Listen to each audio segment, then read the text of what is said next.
T-minus 10 minutes.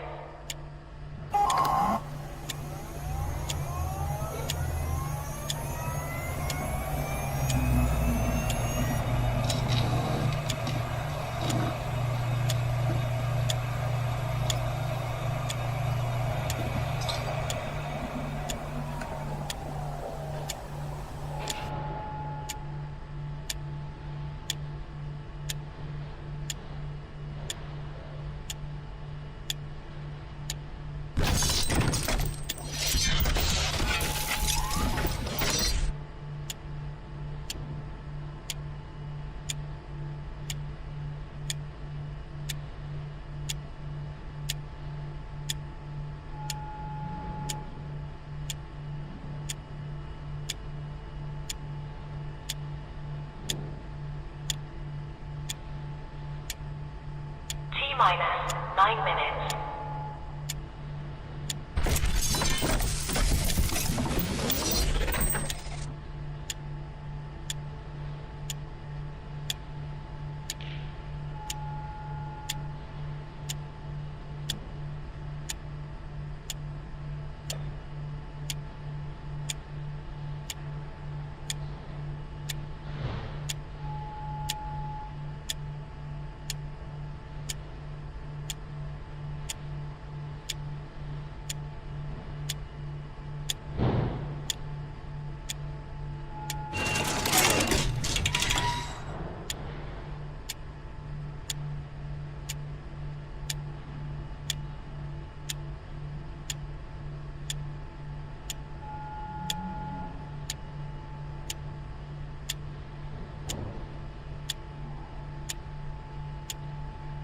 T-minus 8 minutes.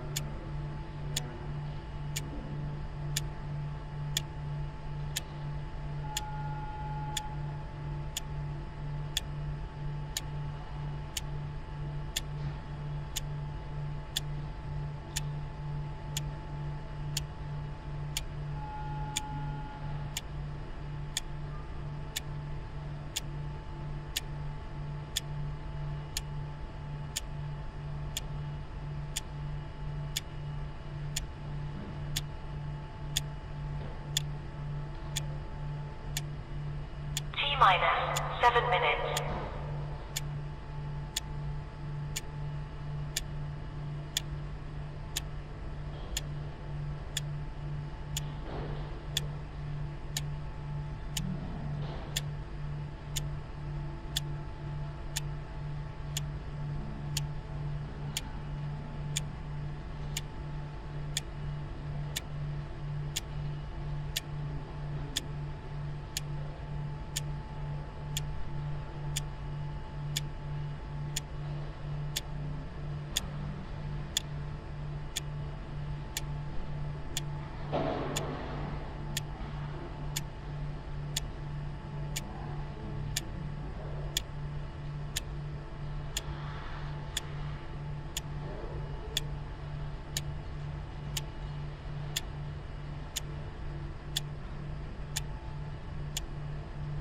Minus 6 minutes.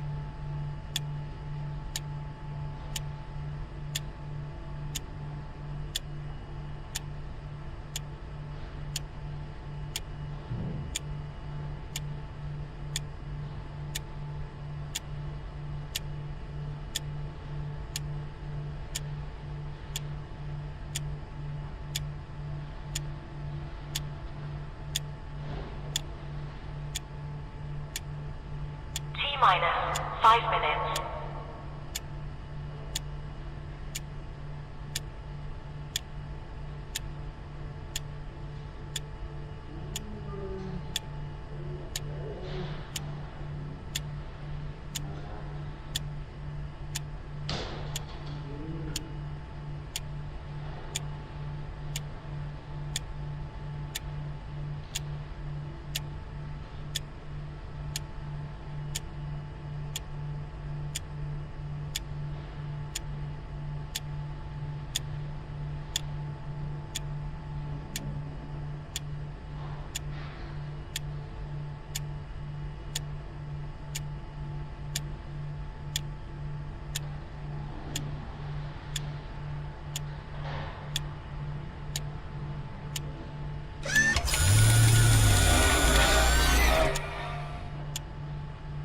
Minus for minutes.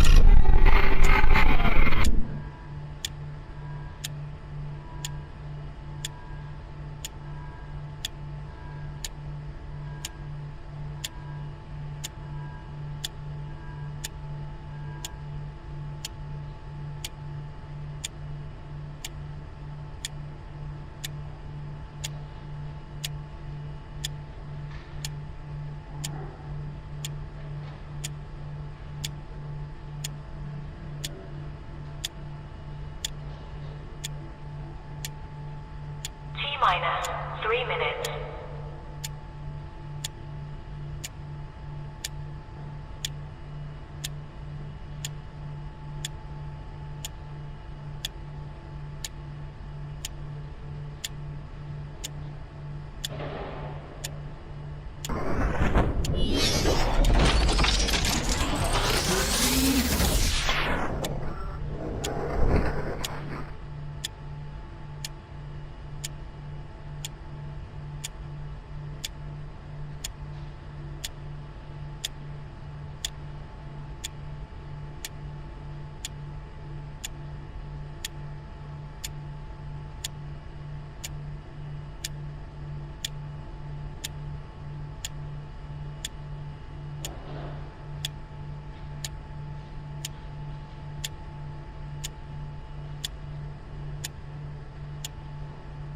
minus 2 minutes.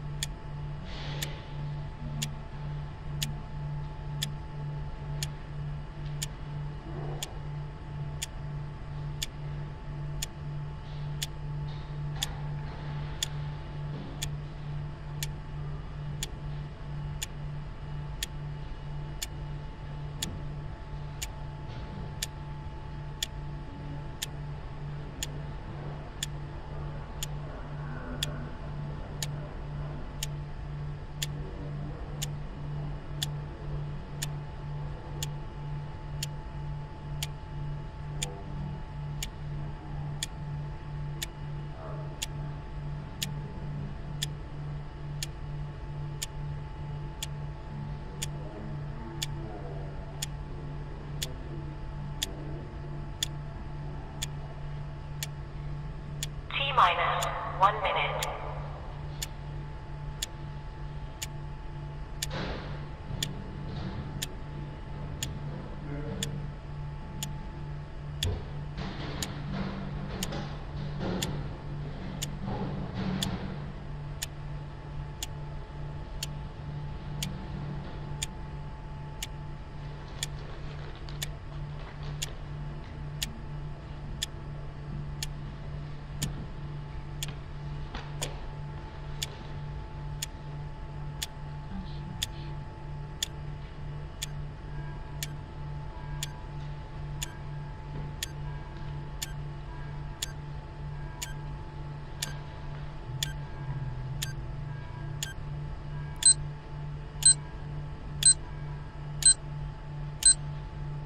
Stand by.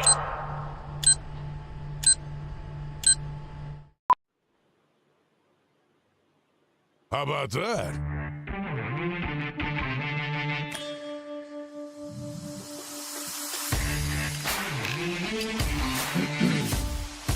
Hey there, hi there, ho there. Happy Monday, everybody. No, that's not the ice cream. It's your affable host, RP of the RP Show. It's a Monday, and we're ready to open a brand new week. Special guest Sarina Taylor from the CatsNBolts Podcast coming up in hour 2, live from the Stanley Cup in Game 3 tonight in Sunrise, Florida. And joining me here in hour 1 to get things off the hop, the great Darren Moose DuPont. We call him Mussolini. We call him a variety of things. Ramuski. How you doing, buddy? Welcome back to the RP Show. Yeah, good to be back, my man. I'm doing really good. Good to see you and good to be back. Okay. In the next segment, we'll get into an update of your weekend and everything, but we got to you missed a lot, Moose. You miss a week, you miss a lot. Moose was at the RBC Canadian Open. We have a quick six show horn. Whoa. And we're ready to go. We start with the quick six show topics. Topic number 1, Stanley Cup Final, Game 3 tonight at Sunrise. The Oilers and Panthers meet there with the series tied 1-1 after back-to-back overtime nail-biters in Edmonton. Edmonton could be without Ryan Nugent-Hopkins, who's a game-time decision. Oilers star Leon Draisaitl scored the winner in Game 1 of overtime, while Brad Marchand answered for Florida in double overtime of Game 2. Darren, this is the first time since 2014 the Stanley Cup Final opened with 2 overtime games. It's the 6th time in NHL history, and this series is completely living up to the hype. I'm loving it, and I finally have a night off of calling baseball to be able to watch Game 3 tonight. It's going to be amazing. How much have you been able to watch? Yeah, enough. It's been unbelievable. We thought this was going to be great. It's been even better. This is the definition of what happens when an unstoppable object meets an immovable force, or an unstoppable force meets an immovable object, right? Both of these teams were on, these courses through the East and West, respectively, where they weren't going to be stopped. And both of these teams and their fan base, this is a Stanley Cup team. Well, now you have this immovable force, this, force and this object. Someone's got to break, and we've seen everything. And what's great is the stars are playing well. You mentioned Draisaitl, Marchand scoring the overtime winners. The goaltenders are playing well. McDavid, oh my gosh, with that play that he made, the assist, that'll live in infamy, along with like the Mario Lemieux goal, and all of the rest. Yep. We were just missing a Bob Cole, oh baby, on that one. It's been great. And what I love about this series, and I know we're going to talk about this a lot, is both of these teams, I believe, I watched them play, they both bullied all the other teams. So like Edmonton kind of bullied teams through the West, and Corey Perry was doing his thing and Nurse and whatever, and they kind of bully teams. And Florida did the same thing. Well, now Florida's kind of bullying Edmonton a little bit. And Edmonton hasn't seen that in these playoffs. And I don't know how they're going to respond. And this is a little bit of a different thing that they haven't seen. So many cool storylines. For those that don't know, because I don't expect they're going to be following my life, I'm in Moose Jaw, Saskatchewan, Canada, broadcasting the Western Canadian Baseball League for another season, and I'm loving it. Darren's in Toronto. Sarina, my better half, is home in Florida, and she's going to Game 3 tonight. Thank you to the National Hockey League and the Florida Panthers for making that happen, and she's going to be joining us in hour 2 live from Game 3. My point on all this is I'm in Canada, and where I'm at, especially Moose Jaw, which is a hockey town number 1. Everybody is into this thing.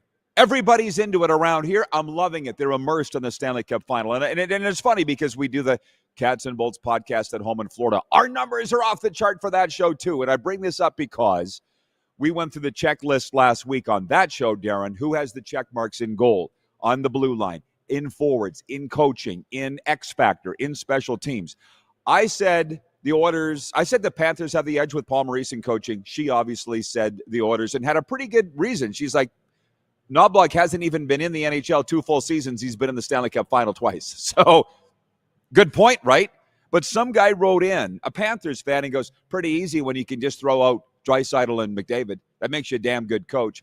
He goes, think about what you're saying. And I'm like, bro, back off.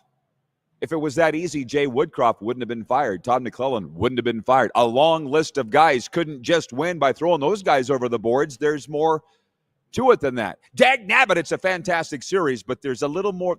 How much is the coaching part of this, do you think? I think the coaching is a big part of this for sure, because what the coaches are doing, we all go back to that memorable clip of Paul Maurice, run them into the ground or whatever, so they have nothing left in Game 7. The players aren't thinking about the series as a whole. They're not managing that. They're just going shift after shift, game to game, period to period, in the moment. The coach has to pull the strings and manage his lineup for a 7-game series. You have to think about, okay, if I do this today, how's this going to affect us the rest of the way? What do I need to do? How do I manage this lineup? Injuries, all the rest. I think coaches play a massive role. And to the McDavid, Draisaitl, I know they are special and perhaps they're in a class of their own, okay? But I don't remember Mario Lemieux and Jaromir Jagr getting to the Stanley Cup Final every single year. They did. They won 2 cups, but they didn't get there every year. Crosby and Malkin, Jonathan Taves and Patrick Kane, they were all good, but they didn't do it every single year. Coaching, the rest of the team, it all plays a factor. From the audience, John in Edmonton writes in, he says, thanks, Rod, for not being at the Florida games this week. Now the Oilers can win. LOL. Rude. Fred says, is it the first time a coach has made the finals in his first 2 seasons? I don't know. Look it up. Ryan in upstate New York writes that he says, good day, Rod Squad. Bill in Saskatchewan says, good morning, crew. Great day for fishing on Katepwa Lake. Go, Oilers, go. Well, by the way, that's the poll question today for EMJ Marketing. Who will win Game 3 of the Stanley Cup tonight? Just so you know, one of 10 polls reporting 55% saying the Edmonton Oilers will win Game 3 tonight. Moose, you and I probably should make our picks of the game, just so you know, and you probably do. We have pulled dead even 29-29. So I'm actually okay if we want to call it off, but if we don't and want to keep going, that's fine too. But that's the poll question. And by the way, we got a brand new sponsor. I love them, Western Dodge and Moose Jaw. They're bringing you the text line now. Bye-bye, Progressive Insurance. Move over. Western Dodge and Moose Jaw, your trusted home for Ram, Jeep, Dodge, and Chrysler. See their full lineup at westerndodge.ca. They bring you the text line at 902-518-3033. Whatever you would like to talk about. On the way here, RBC Canadian Open, the Blue Jays, the NBA, and, of course, CFL Week 1, because that's what so many people have shown up here today to talk about. Tennis, golf, soccer.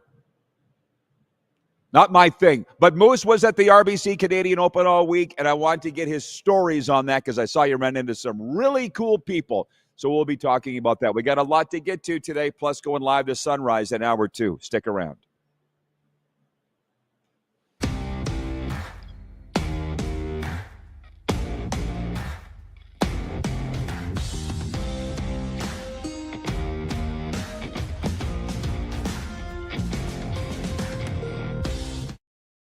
Hi, my name is Logan Stankoven.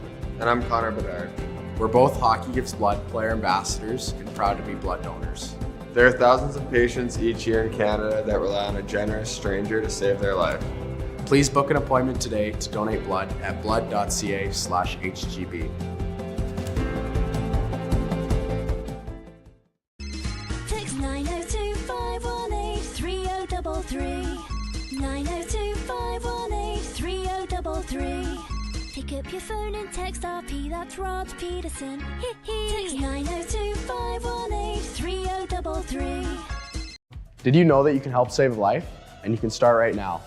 Stem cells from male donors increase chances of positive outcomes for patients, yet they only make up 40% of our registry. Today, there are hundreds of people in Canada searching for their life-saving match. You can be a patient's best hope. Be a hero by registering with Canadian Blood Services Stem Cell Registry now.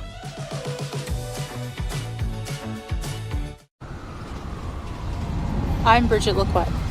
I'm a First Nation Olympic silver medalist, and I'm proud to represent Indigenous hockey players across Canada. Each year, hundreds of Canadians need a stem cell transplant from an unrelated donor to save their life.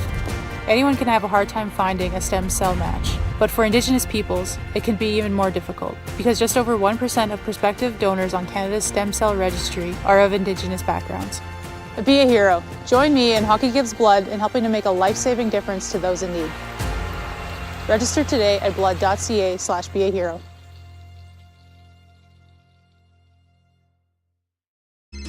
Text 902-518-3033. 902-518-3033. Pick up your phone and text RP, that's Rod Pedersen. Text 902-518-3033.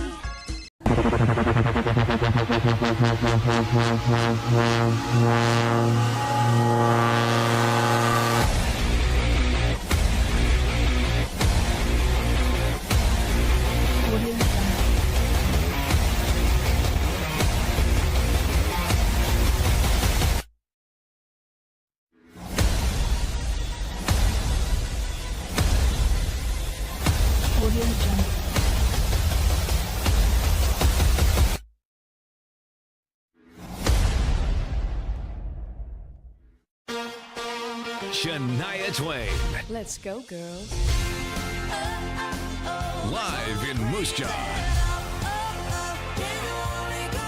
Shania Twain. One incredible show. Live at Temple Garden Center, July 7th. With special guest, Lindsay L. Get tickets Friday, March 21st at 10 a.m. at the Temple Garden Center's box office or sasktix.ca. For more, visit ShaniaTwain.com. Honky Tonk legend Mark Chestnut. Celebrating 35 years of music. Joined by special guest Aaron Goodvin. June 28th at Temple Garden Center. Tickets on sale now at Temple Garden Center box office or online at sasktix.ca.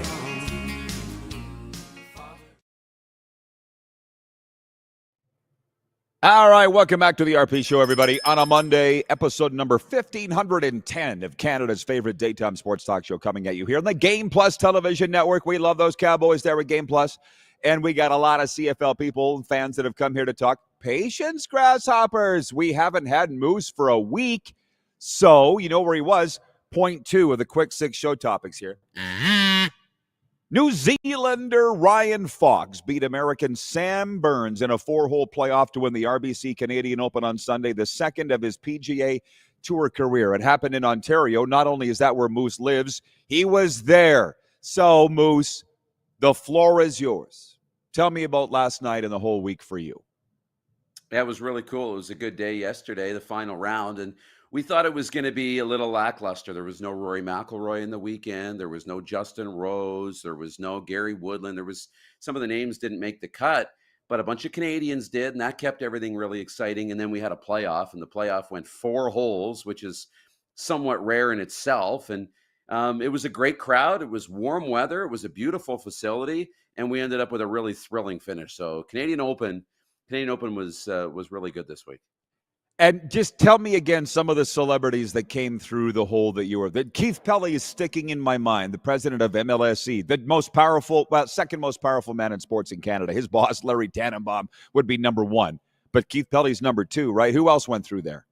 Yeah, Keith Pelly and David Shoemaker, who's the CEO of the Canadian Olympic Committee. He was all decked out in his Olympic gear, red and white. That looked pretty cool. Jim Treeliving, the former Dragon's Den. The pizza man, the pizza boy. The pizza man. Yeah, Boston Pizza. So that was good. And then, obviously the golfers, got to spend some really intimate time with Justin Rose, as I mentioned. That's up on my social media. Gary Woodland, another top player. A lot of names that the golfing community would know and recognize. So it was a fun day. Jesse Lumsden, who we know really well. I've worked a lot with Jesse. It was good to see him and his dad, Neil. So it was really, really a great time. There's your RBC Canadian Open update. Ryan Fox won it. Right? Yes. Making sure I have that name right. I'm not a golf guy. I think that's very clear to the audience. Moving along, point 3, after winning 2 or 3 weekend road games against the Minnesota Twins, the Blue Jays are in St. Louis tonight to open a 3-game series against the Cardinals. Jose Barrios on the mound for the Jays. Point 4, the NBA Finals head to Indianapolis for Game 3 Wednesday with the Oklahoma City Thunder and Indiana Pacers tied at a game each. Hamilton's Shai Gilgeous-Alexander has 72 points through 2 games. It's the most ever by a player in the first 2 finals appearances. How about that? And, Moose wasn't with us last week. We had a bevy of fantastic guests, as you saw. And Joe Madden came on from Sports Grid, betting expert, and she pointed out, because I said, does it feel like the NBA is just not what it was? And she goes, it's not just you. She goes, betting's down. Ratings are down. Everything's down with the NBA. And I'm like, well, we don't talk about it here. People did not tune in to see me and you talking about the NBA. I know that. So we move on. In the quick 6, I didn't even give you time, but what do you think of my show horn? I was going to say, it seems like it came out of the treasure chest at a Red Lobster. When they bring it around for the kids? It did. Which I love. No. I love it. I got it from John's Music here in Moose Jaw. The only thing even resembling a horn that you can buy. And I love it. It's going to go with me everywhere. So, Stanley Cup Final, that is the poll question today. And, we're going to be talking a lot more Stanley Cup in hour 2 when Sarina Taylor joins us from Sunrise, Florida. She's going to the game representing the Rod Pedersen Show and also from the CatsNBolts Podcast. But there's a lot of CFL fans here right now. Jeff, the Stamps fan, writes that he says, that's a loop bag prize. I'm not quite sure what that means, but I'll go with it. So week 1 in the Canadian Football League. It is Canada after all, and we're the only Canadian channel talking about the CFL. Figure that one out. I don't get it.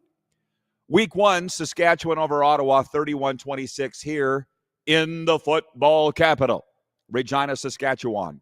Saskatchewan 31, Ottawa 26. Friday night, I didn't watch it. Montreal laying the boots to Toronto 28-10 in Montreal. It looked great.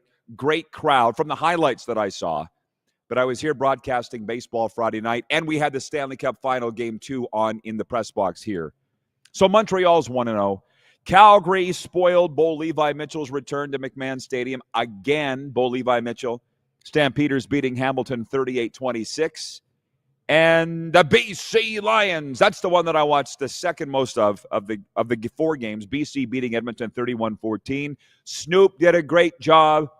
A 35-minute set prior to the game. I saw people complaining that TSN didn't show enough of his concert, and Farhan Lalji jumped to TSN's defense and said, we showed as much as we could. I'm sure Snoop had something in his contract that you could only show 3 songs or something like that. But people always want more. So Sask, coming out of week 1, Sask, Montreal, Calgary, and BC are all 1-0. I went 4-0 in my picks. As John Ohm says, and he has shown up from Winnipeg today, but as a Rider fan, He says the CFL rocks. And before I read the rest of the comments and so forth, were you able to watch some CFL football this weekend, Moose? Lay it on me. Yeah, I was. Had the PVR loaded up and spent a lot of late nights watching football and some of the other things that were going on in sports. My biggest takeaway is, and you and I talk about this all the time, isn't it great that, two things can live in the same place? Like Vernon Adams needs to leave BC because there can only be one. They've picked their guy and it's not him, but he can go somewhere else and like the move can work out for both the BC Lions and the players. This worked out for the Lions, the Stampeders, Nathan Rourke, and Vernon Adams. I mean, it's 1 week. But that was my biggest storyline and one of the big storylines coming into the year was that move at quarterback for Calgary, for BC. Would Nathan Rourke, be able to bounce back? Would Vernon have success and be able to be a shot in the arm for the Stampeders? All the answers are yes. That was one of the great stories out of week 1 was the play of those two teams and those two quarterbacks. I agree. From the audience, because we are the most interactive show on television, radio, or streaming, Trent's watching in Norway, and he says, Norway here, as long as school is in session and the Riders have weeknight games, attendance won't increase at Mosaic Stadium until Canada Day. As for the BC home opener, they at least showed up. Go CFL. Everybody's bitching, Moose, if you haven't heard about the bad crowd. I haven't addressed it at all, but Jim Barker came on here on Friday from the CFL on TSN and said, I was disappointed in the crowd. I'm like, why are we not talking about the game? There's a million reasons why the crowd was sucky. They're all saying it's 2 reasons. It was a Thursday night, and it's a state of emergency in northern Saskatchewan where the people don't come for the games anyways because of the forest fires. Whatever. What are you going to say when it's empty for a Saturday game? I wait. Oh, I already know. It'll be the price of gas. That's what it'll be. Write it down. I don't want to talk about the attendance. Why do you want to talk about the attendance all the time? Why can't we talk about the damn games? I came home Saturday night from the baseball broadcast and tuned on Edmonton, BC. To be honest, it was closer than the 31-14 score indicated. You're right. Nathan Rourke was awesome. But there was a kick return touchdown that came off the board. Edmonton had a kick return touchdown that was penalized with a good penalty, blocking from the back. What do they say? You could call a flag on every play in football, right? I mean, it wasn't totally clear. But Edmonton showed out in week 1, too. And Trey Ford made some unbelievably athletic plays. That's what I would rather talk about than the damned attendance. So if Jim Barker wants to talk about the attendance, or you people, you go ahead. I'm not getting sucked down the road, okay?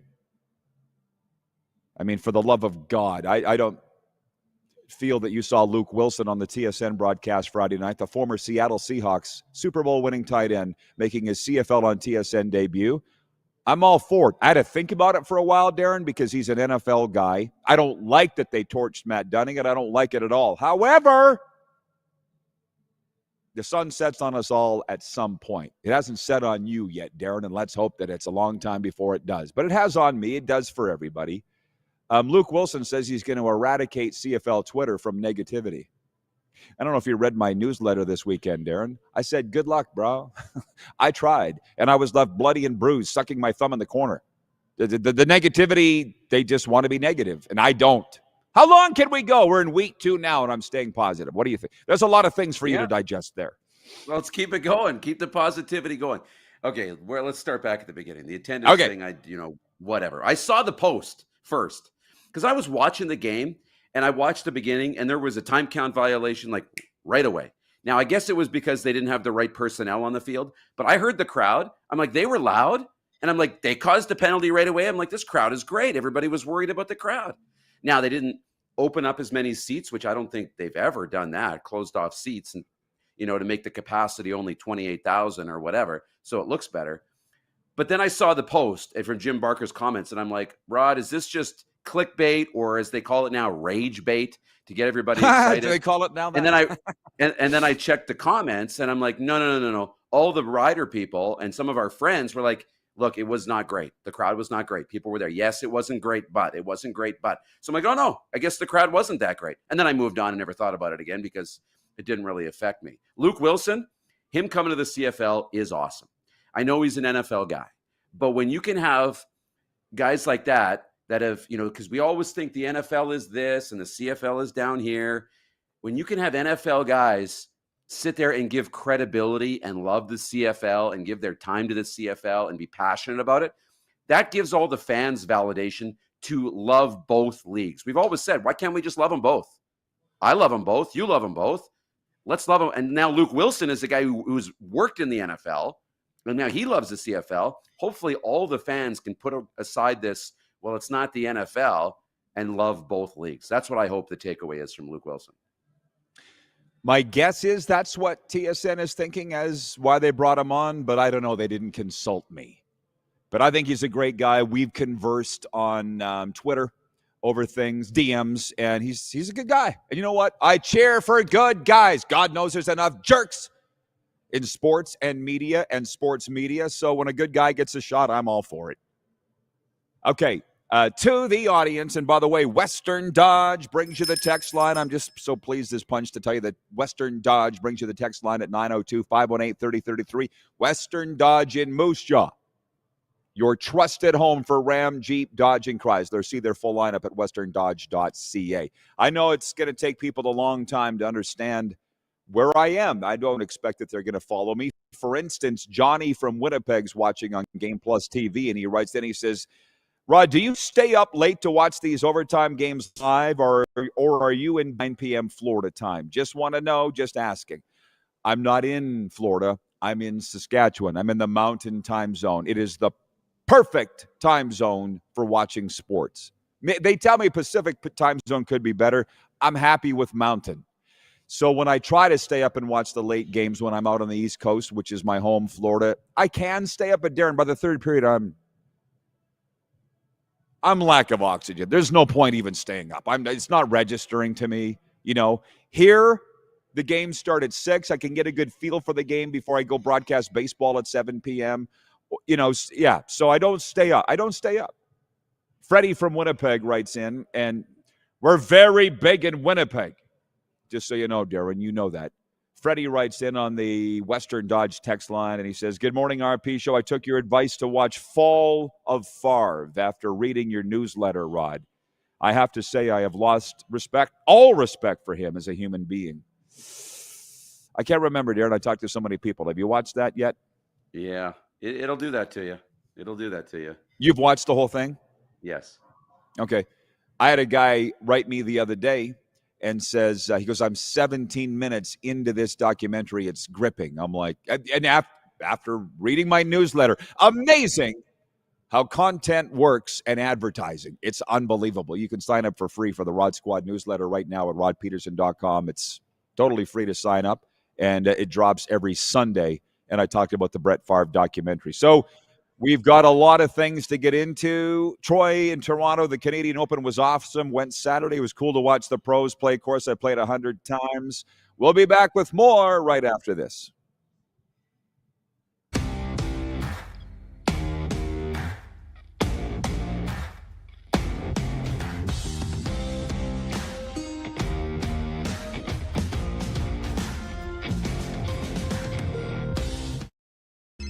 Text 902-518-3033. 902-518-3033. Pick up your phone and text RP, that's Rod Pedersen. Text 902-518-3033.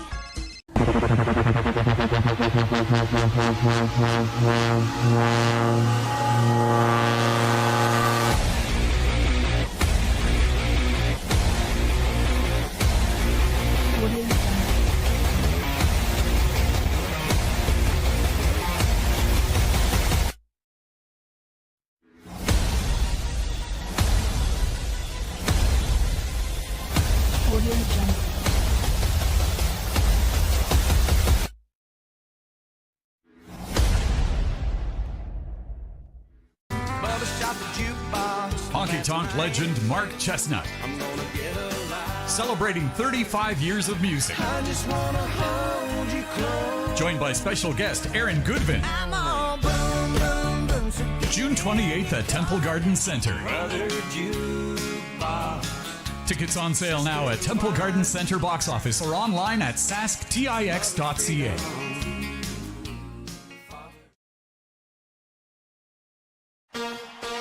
Shania Twain. Let's go, girls. Live in Moose Jaw. Shania Twain. One incredible show. Live at Temple Garden Center July 7th. With special guest Lindsay L. Get tickets Friday, March 21st at 10 a.m. at the Temple Garden Center's box office or sasktix.ca. For more, visit shaniatwain.com. Did you know that you can help save a life? And you can start right now. Stem cells from male donors increase chances of positive outcomes for patients, yet they only make up 40% of our registry. Today, there are hundreds of people in Canada searching for their life-saving match. You can be a patient's best hope. Be a hero by registering with Canadian Blood Services Stem Cell Registry now.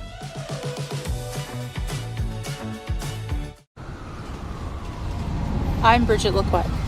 I'm a First Nation Olympic silver medalist, and I'm proud to represent Indigenous hockey players across Canada. Each year, hundreds of Canadians need a stem cell transplant from an unrelated donor to save their life. Anyone can have a hard time finding a stem cell match, but for Indigenous peoples, it can be even more difficult because just over 1% of prospective donors on Canada's stem cell registry are of Indigenous backgrounds. Be a hero. Join me in Hockey Gives Blood in helping to make a life-saving difference to those in need. Register today at blood.ca/beahero.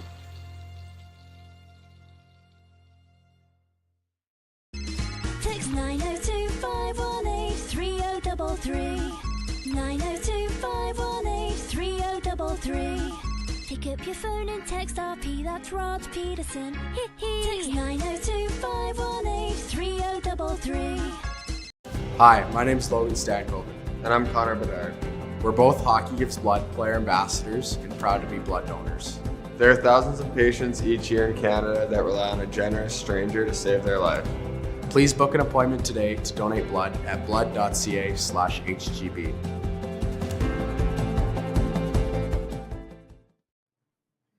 All right, welcome back, everybody. Hour one continues of the RP show here on the Game Plus TV network, Canada-wide and airing in 32 U.S. states. RP here in Moose Jaw. Darren Moose Dupont is in Toronto, Ontario, Canada, and it's a little wild that we have gotten through all of our topics so far. Like, literally, what the hell's going on? We don't usually cover this much ground, Darren. But the audience is saying, there you go. The audience has some comments. Jason in Red Deer wants us to talk about Aaron Rodgers signing with the Steelers. We beat it to death on Friday. You weren't here, Jason. That's a you problem, not an us problem. So we're moving on. The poll question is for EMJ Marketing.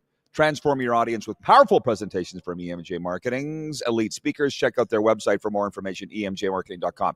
It is Game 3 of the Stanley Cup Final tonight. We are in Canada after all. We're going live to Sunrise in hour 2. Sarina Taylor will be with us from the CatsNBolts Podcast, but she's repping us, this show, at the Stanley Cup Final Game 3 tonight at American Bank Arena. Darren, the poll question is who's going to win.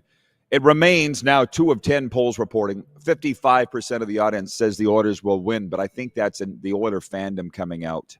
Do you want to continue the pick pool, or you want to call it a draw at 29-29? You want to keep it going till the end? Might as well, huh? We can keep it going. Might as well.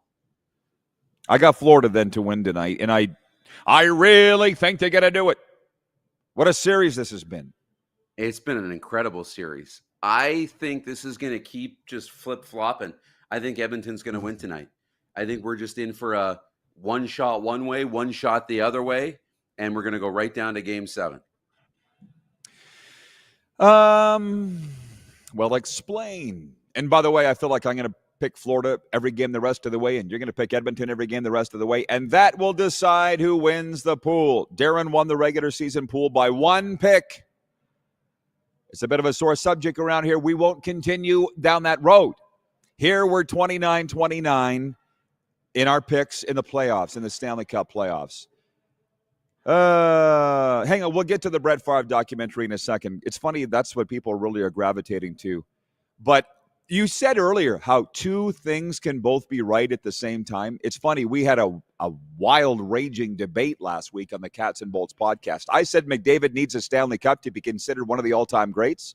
Sarina says, no, he doesn't. He's already one of the all-time greats. He doesn't need a cup to prove that. I had a guy, Randy, who is a former Marine, now a real estate guy in Fort Lauderdale, write me, and he's like, you're both right.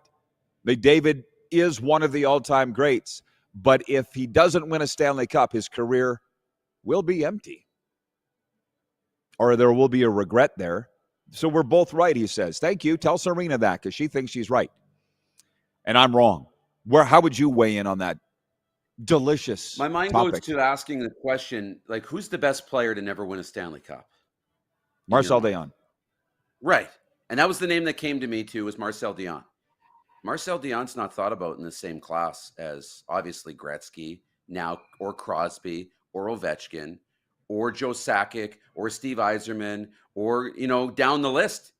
Because, legends of the game are also made in the playoffs, too. It's not just about points and stuff. Now, Ovechkin, he sets the record. If he doesn't have a cup on his resume, he's still probably one of the all-time greats. And I think, McDavid probably will be one of the all-time greats. Well, probably. He already is.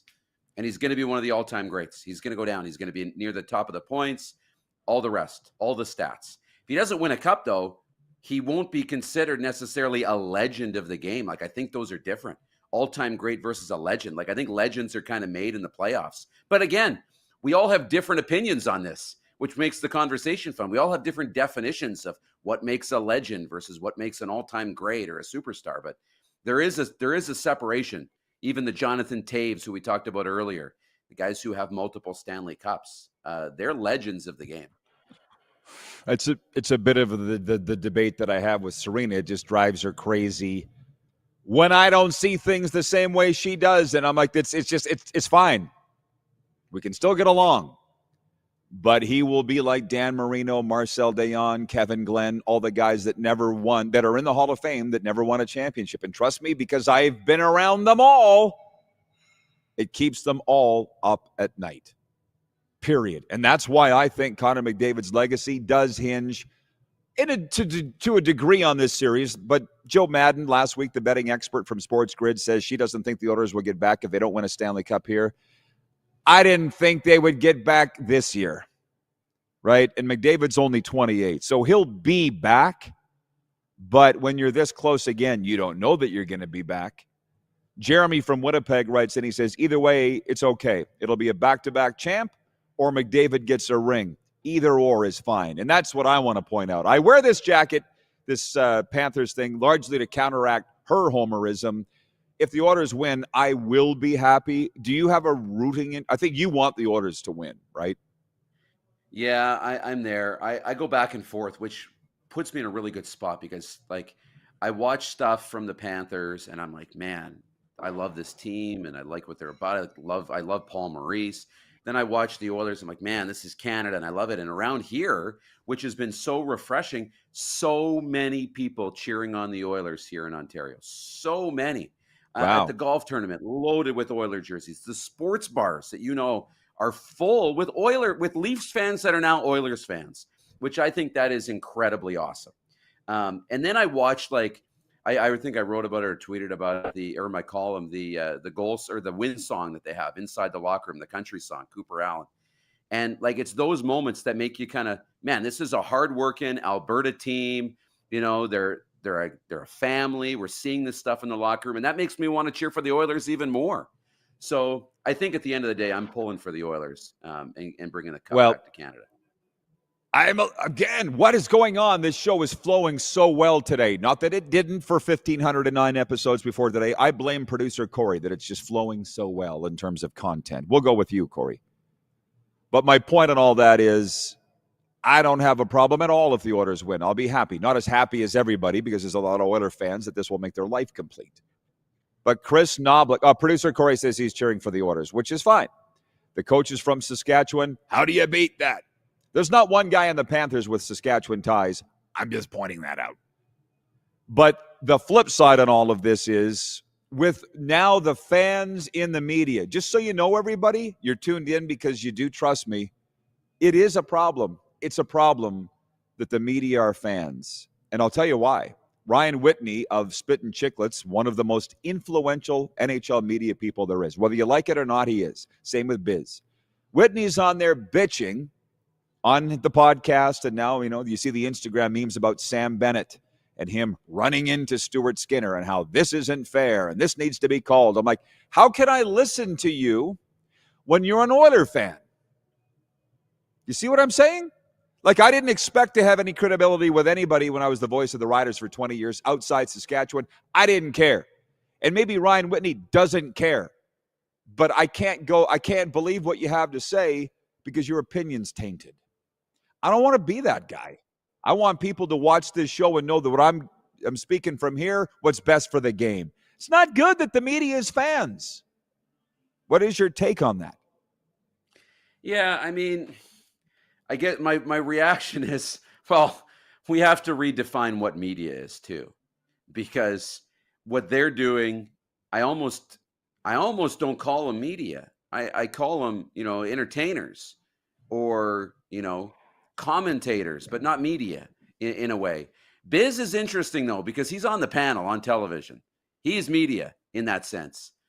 But again, the fandom comes through and it's a weird world of like redefining what is media, who needs to remain unbiased, who doesn't. I think, the people you see in the press box, they're media and probably should be unbiased if you're in the press box and covering the game like that. But if you're just sitting on a podcast and that's all you're doing, it's a little different, I guess. You weren't prepared for that, and I apologize. No. Here's the thing. You've been spending all week on a golf hole working at the RBC CP Open, where I'm sitting here staring at the ceiling all night going, what happened to the non-biased media? That's all I think about. And by the way, we have comments coming in from the viewers that'll take us right up to the top of the hour on all of this. Moose, you're free for the day. Wonderful job, my friend. Good to be back. We'll see you tomorrow. It is great to have you back. When we come back, we've got a sports update. We've Mandy at Edmonton. Hang on. Well, I'm coming to you and everybody else. It's a very exciting day. We're unveiling new sponsors like Western Dodge here in Moose Jaw, the text line sponsor, 902-518-3033. We will be coming right back after this.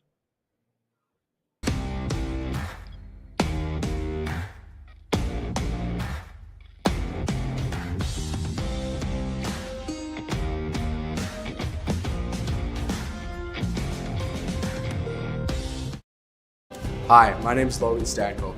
And I'm Connor Bedard. We're both Hockey Gives Blood player ambassadors and proud to be blood donors. There are thousands of patients each year in Canada that rely on a generous stranger to save their life. Please book an appointment today to donate blood at blood.ca/HGB. Text 902-518-3033. 902-518-3033. Pick up your phone and text RP, that's Rod Pedersen. Text 902-518-3033. Did you know that you can help save a life? And you can start right now. Stem cells from male donors increase chances of positive outcomes for patients, yet they only make up 40% of our registry. Today, there are hundreds of people in Canada searching for their life-saving match. You can be a patient's best hope. Be a hero by registering with Canadian Blood Services Stem Cell Registry now.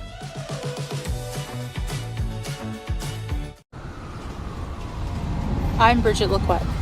I'm a First Nation Olympic silver medalist, and I'm proud to represent Indigenous hockey players across Canada. Each year, hundreds of Canadians need a stem cell transplant from an unrelated donor to save their life. Anyone can have a hard time finding a stem cell match, but for Indigenous peoples, it can be even more difficult because just over 1% of prospective donors on Canada's stem cell registry are of Indigenous backgrounds. Be a hero. Join me in Hockey Gives Blood in helping to make a life-saving difference to those in need. Register today at blood.ca/beahero.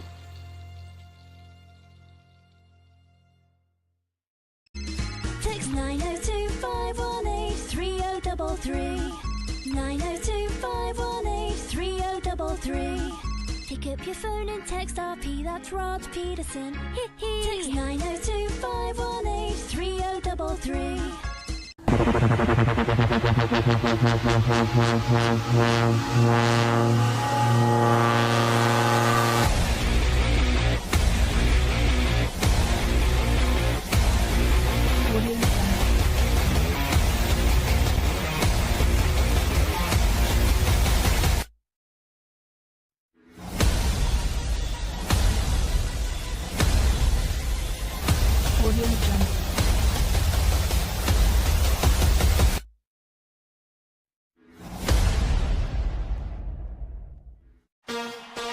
Shania Twain.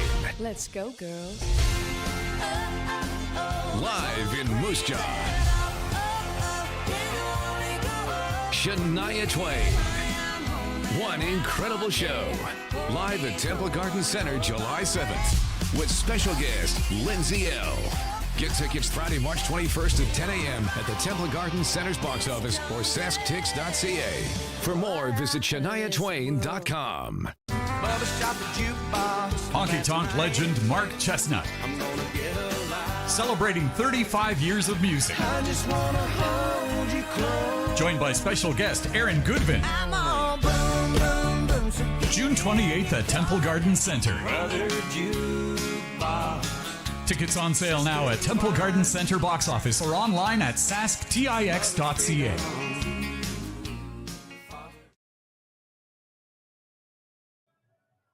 Welcome back, everybody. Good news, bad news. The good news is you're stuck with me till the top of the hour. The bad news is you're stuck with me till the top of the hour. The Moose is gone.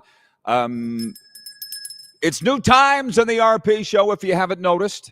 Here on episode number 1510, we've got a wonderful new production partner, Skycron, and Moose is here for the first 40 minutes of hour one, then he gone. Then you got me for a while, and then in hour two, we're going live to the Stanley Cup Game 3 tonight. Sarina Taylor joins us. She's repping the RP show tonight at Game 3, but also the CatsNBolts Podcast and Sunrise, which is very exciting. So we do have a lot of wonderful topics that we're into, and the great thing here is I'll address whatever you write in about. Believe me, we got enough comments from the audience here to get us through another couple of hours if we wanted to. Western Dodge brings you the text line. Western Dodge and Moose Jaw, your trusted home for Ram, Jeep, Dodge, and Chrysler. See their full lineup at westerndodge.ca. Write me at 902-518-3033. So with the Stanley Cup switching to Sunrise and the series tied 1-1, it's a great debate that stirred up a lot of opinions, and they're not all the same. Does Connor McDavid deserve a cup? Does he need a cup for his legacy? Is he good enough to go down in history as one of the greats without a cup?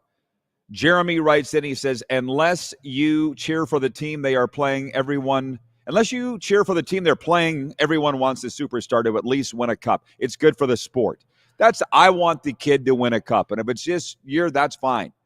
You know, we can say the Panthers won it last year, but there's 9 guys on that team that weren't part of the team last year for Florida. Nate Schmidt comes to mind, Seth Jones. There's a lot of them. Vitek Vanacek, the backup goalie. John says, would Gretzky be the GOAT? He is without the Stanley Cups.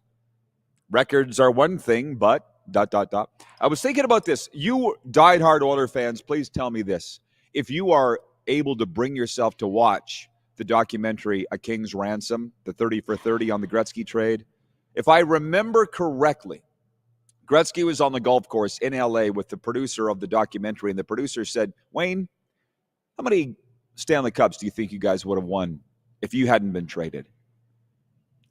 I think he settled over his ball, and he's like, I don't know, 7, 8. I'm like, what?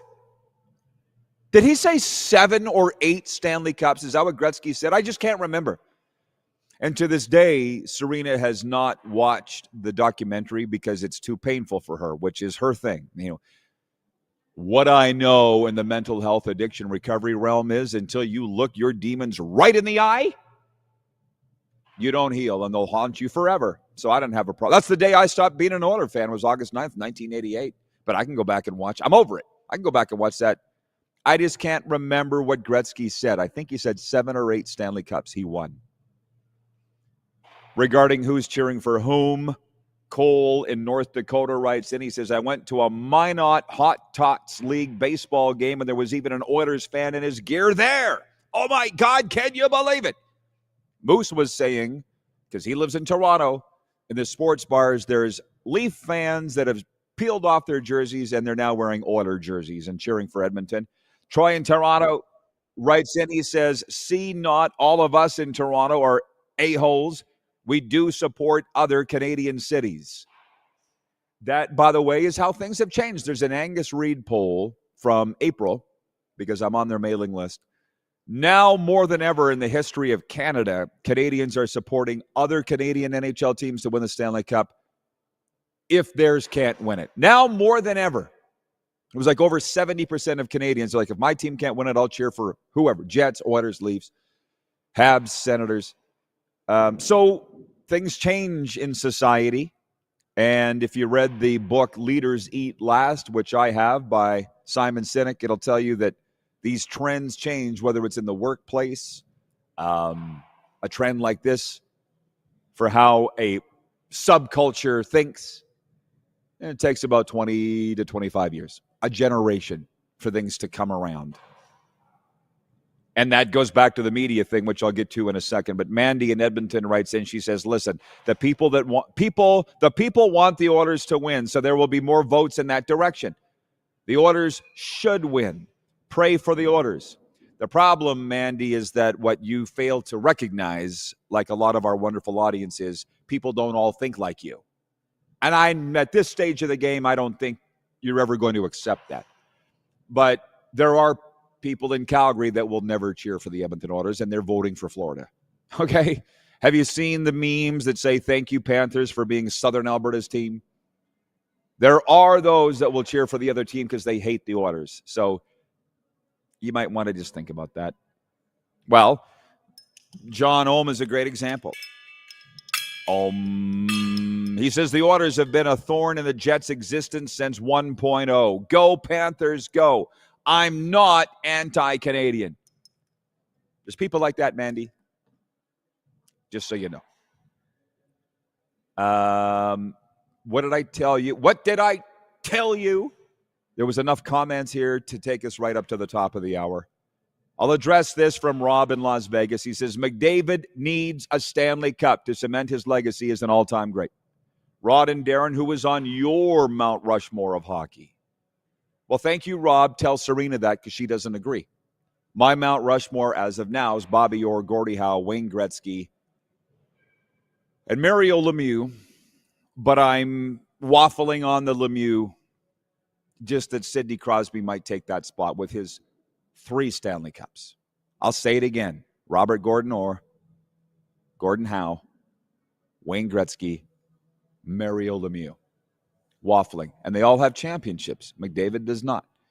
You talk to the Edmonton media, and they will tell you that McDavid is on their Mount Rushmore for the Oilers, despite the fact he hasn't won. But that's the Edmonton media, and I respect their opinion on that. Gretzky, Messier, Fuhr, McDavid.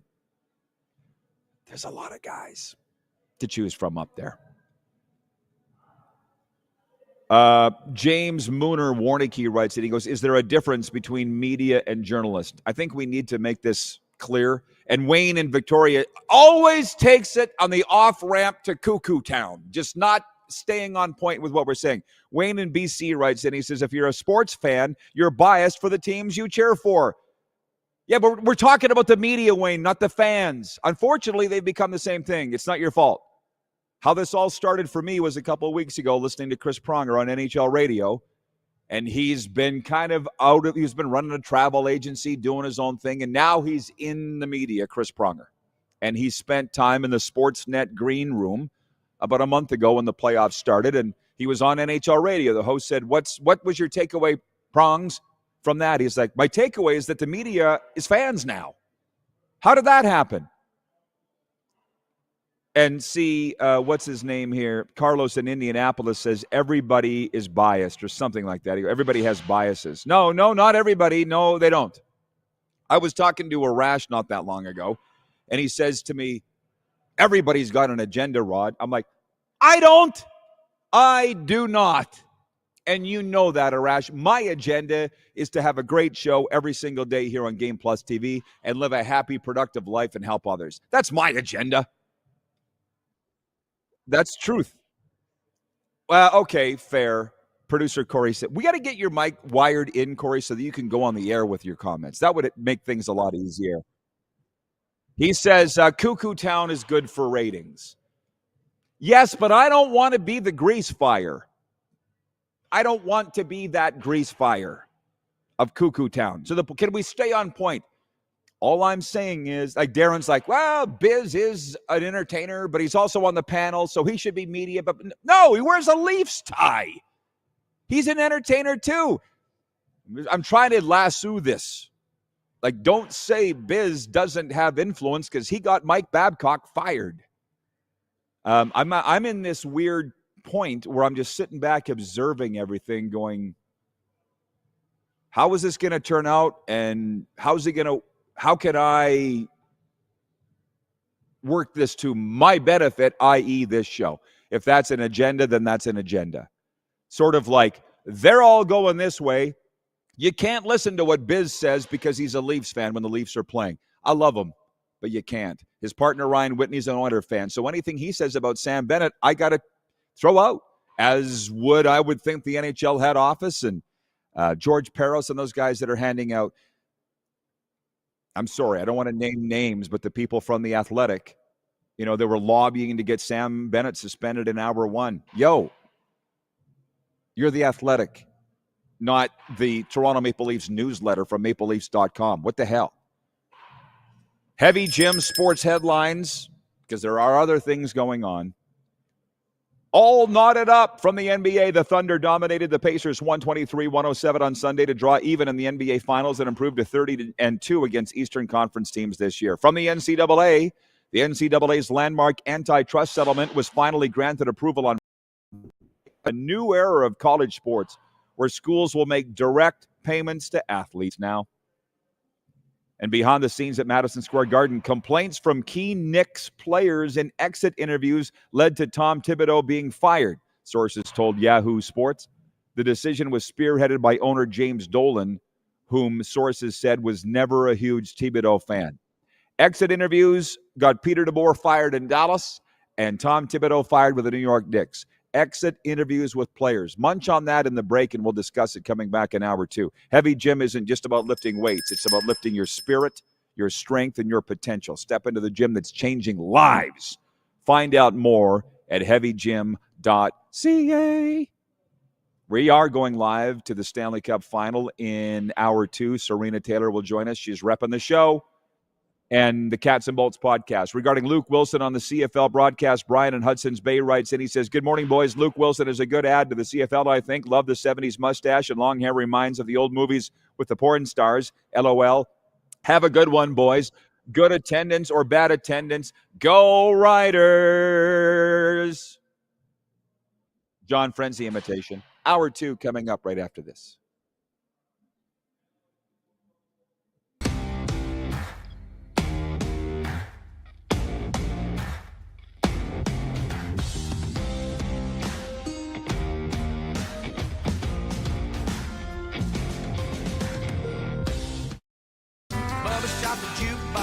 Honky Tonk legend Mark Chestnut, celebrating 35 years of music. Joined by special guest Aaron Goodvin. June 28th at Temple Garden Center. Tickets on sale now at Temple Garden Center box office or online at sasktix.ca.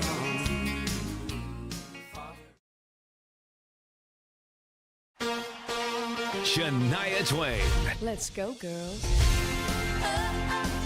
Live in Moose Jaw. Shania Twain. One incredible show. Live at Temple Garden Center July 7th with special guest Lindsay L. Get tickets Friday, March 21st at 10 a.m. at the Temple Garden Center's box office or sasktix.ca. For more, visit ShaniaTwain.com.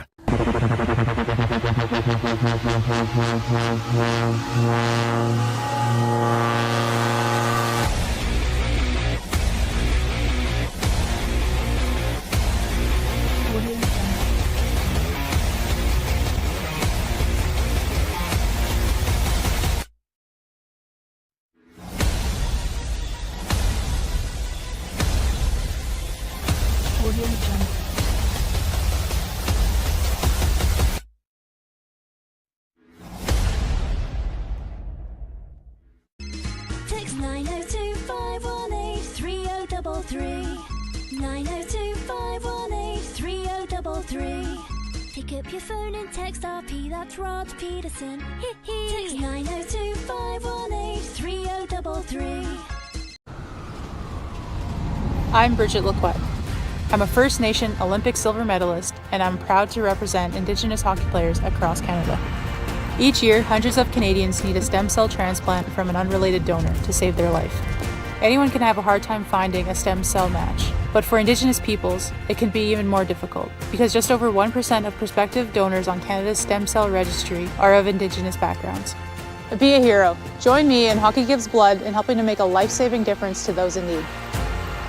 Register today at blood.ca/beahero.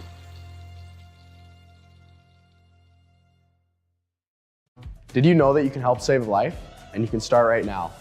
Stem cells from male donors increase chances of positive outcomes for patients, yet they only make up 40% of our registry. Today, there are hundreds of people in Canada searching for their life-saving match. You can be a patient's best hope. Be a hero by registering with Canadian Blood Services Stem Cell Registry now. Text 902 518 3033. 902 518 3033. Pick up your phone and text RP, that's Rod Pedersen. Text 902 518 3033. Hi, my name's Logan Stankoven. And I'm Connor Bedard. We're both Hockey Gives Blood player ambassadors and proud to be blood donors. There are thousands of patients each year in Canada that rely on a generous stranger to save their life. Please book an appointment today to donate blood at blood.ca/HGB.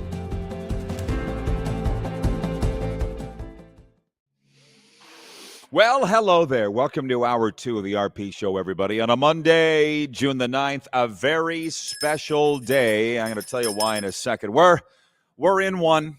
Let's all just slow things down a little bit here and enjoy the sports talk here on Game Plus Television, streaming, and, of course, found on all major podcast platforms. I might as well just do this.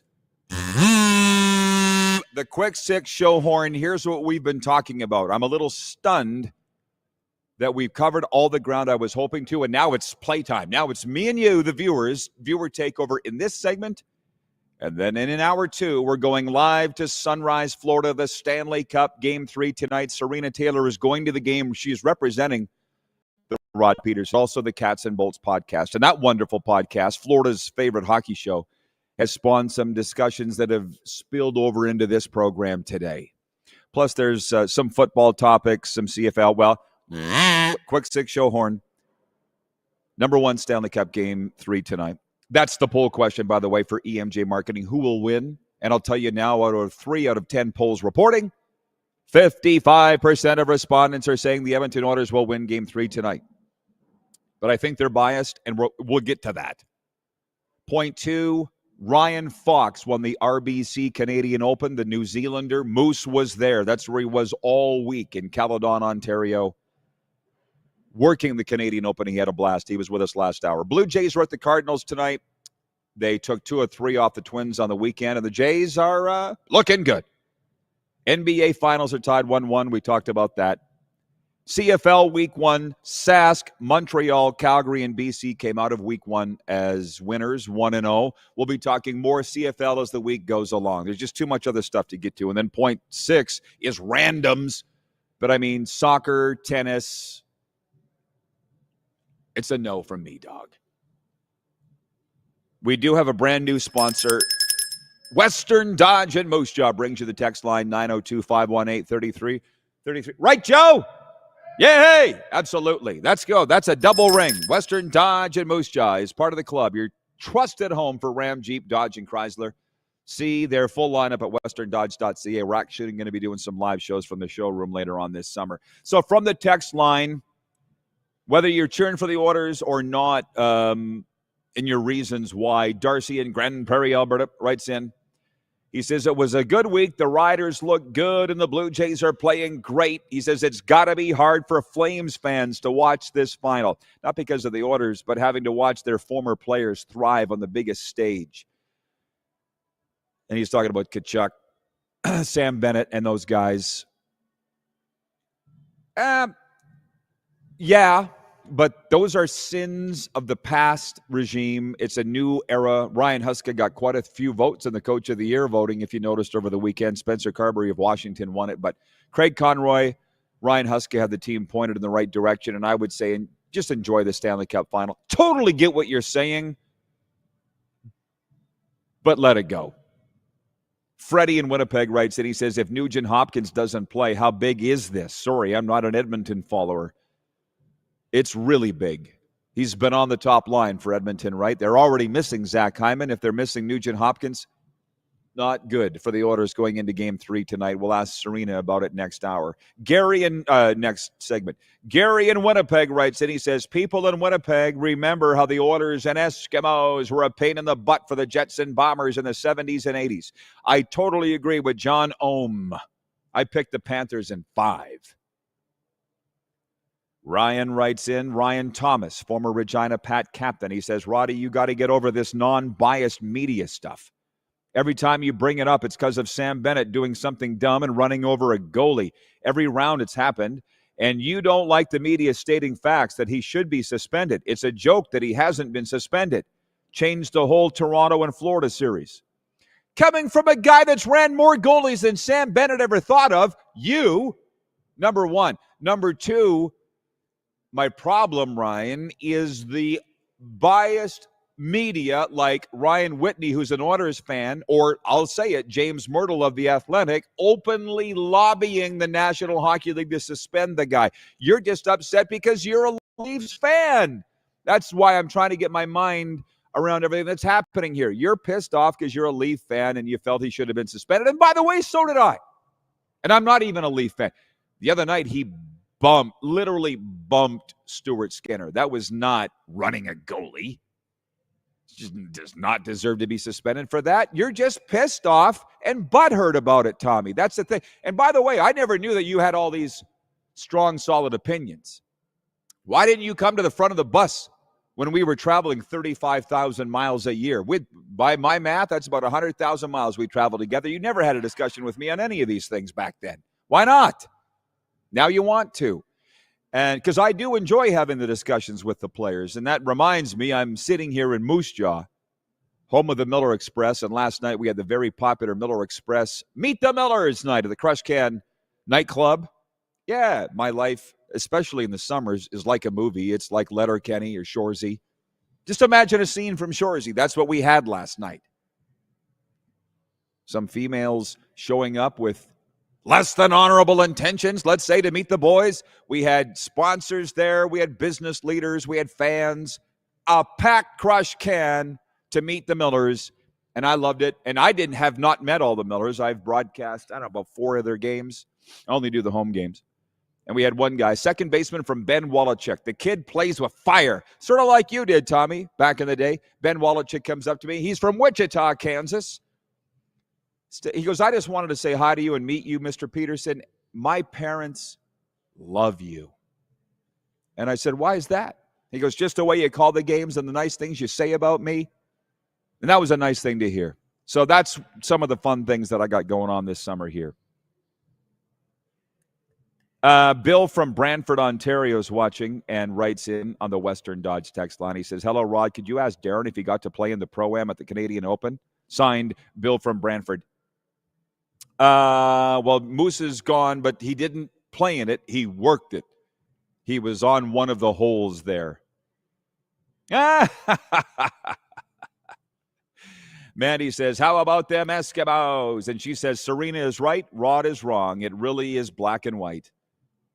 And again, there's you, Mandy at Edmonton, unable to consider anybody else's perspective. And I'm done with that conversation today. Thanks for playing. John Ohm writes in.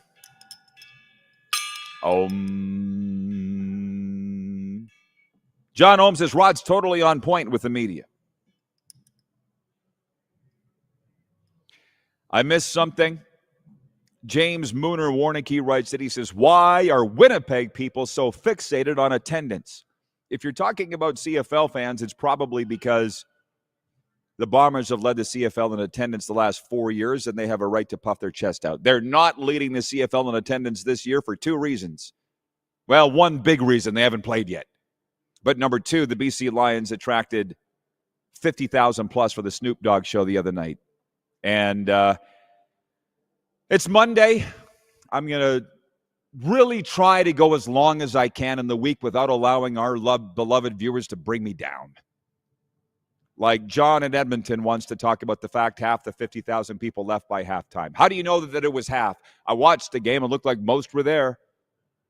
It looks like the good times have returned in Vancouver, and they've been back for a while. The roar has been restored on the shore at BC Place Stadium, and they won 31-14 over Edmonton, who had a decent showing in week 1. You really should sign up for my newsletter, by the way, for free at rodpedersen.com, because I cover all the things there that I know you all want. I'd love to spend more time on the CFL here, but the numbers show more people want to talk about the Stanley Cup. I'm sorry, in the NHL, it's what you got to give people what they want. And all I'm saying is the early season wins, be careful, because they're quite often a mirage. And the teams that lose early in the CFL go to work, tinker under the hood, go back to the drawing board, and usually by week 5, they're different teams and they're dominant, and the teams that raced out to a quick start are going, what happened? I'm not saying for all of the teams that won in week 1 that'll happen. I'm just saying don't think you're that great after 1 week, basically. Regarding, we had the talk about the coaching edge. And it was a really good discussion Sarina and I had on the Cats and Bolts podcast. I just transferred it over here. Who's got the edge in coaching in this series? And I was very briefly listening to NHL radio this morning, and it was great because Mike Johnson was on there. My boyfriend from TSN, Mike Johnson, whose dad's from Moose Jaw and used to work in the flour mill here. It was either him or Gord Stellick, but I'm pretty sure it was Mike Johnson said, anytime the Oilers try to get the speed up in this series and like in game 2, this is an adjustment made by Paul Maurice. The second the Oilers try and crank things up and play the kind of game they want, Maurice is throwing out his third line over the boards to just pound bodies and slow them down. And that it worked in game 2. We'll see what happens tonight in game 3.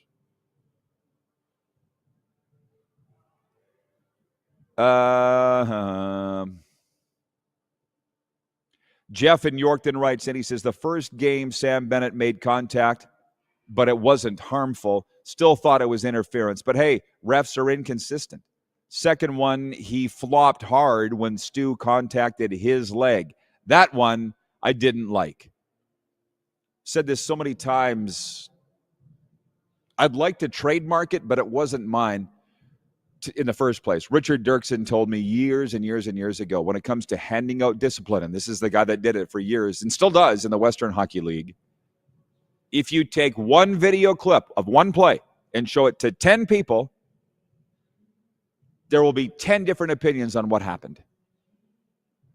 So while I'm okay with, for a point, being a conduit for the viewers' opinions on these things, I'm not going to get hung up on it all day. You lose me. Carlos in Indianapolis writes in, and he says, to follow up on previous hour's theme of positivity, it's 1:11 Eastern.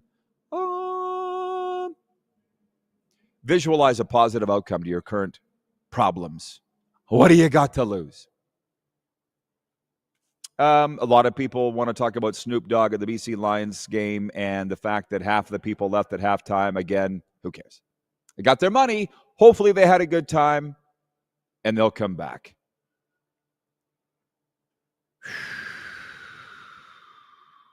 Troy in Toronto writes in, and he says, I would cheer for any other Canadian team, but I wouldn't cheer for Montreal. I respect the Montreal Canadiens, but I do have a deep hatred. Blame my dad. He taught me. You know, it's funny you say that. That is where so many of our allegiances in sports come from. I'll be honest, I started as a Montreal fan. I've said it a million times here.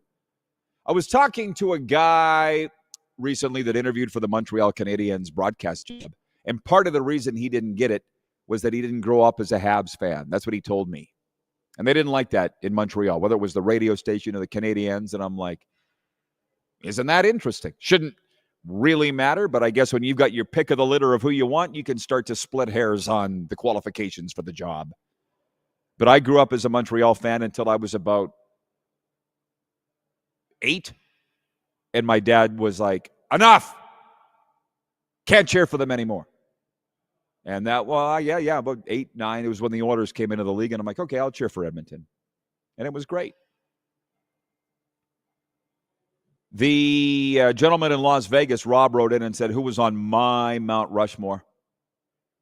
And I appreciate this. He's still with us. Rob says, my answer was Gordie Howe, Bobby Orr, Wayne Gretzky, Mario Lemieux. And he goes, we have the same Mount Rushmore. Thank you. Don in Ottawa writes it. He says, mine is Bossy, Trottier, Gillies, and Lafleur. Don is what we would like to call a contrary thinker. But he's a close friend. He's a Navy man. And anything goes here. But his opinion goes. He also struggles with viewing other people's perspectives or accepting them. Navy Don. He says everyone's Mount Rushmore is a reflection of their childhood heroes. No, because I never saw Gordie Howe or Bobby Orr play live or on television. I never saw it. I just know what they did. We're talking about the games played leader when he retired. The all-time best defenseman still to this day. They're not my childhood heroes, so sorry, Don. I don't agree. Hope we can still be friends.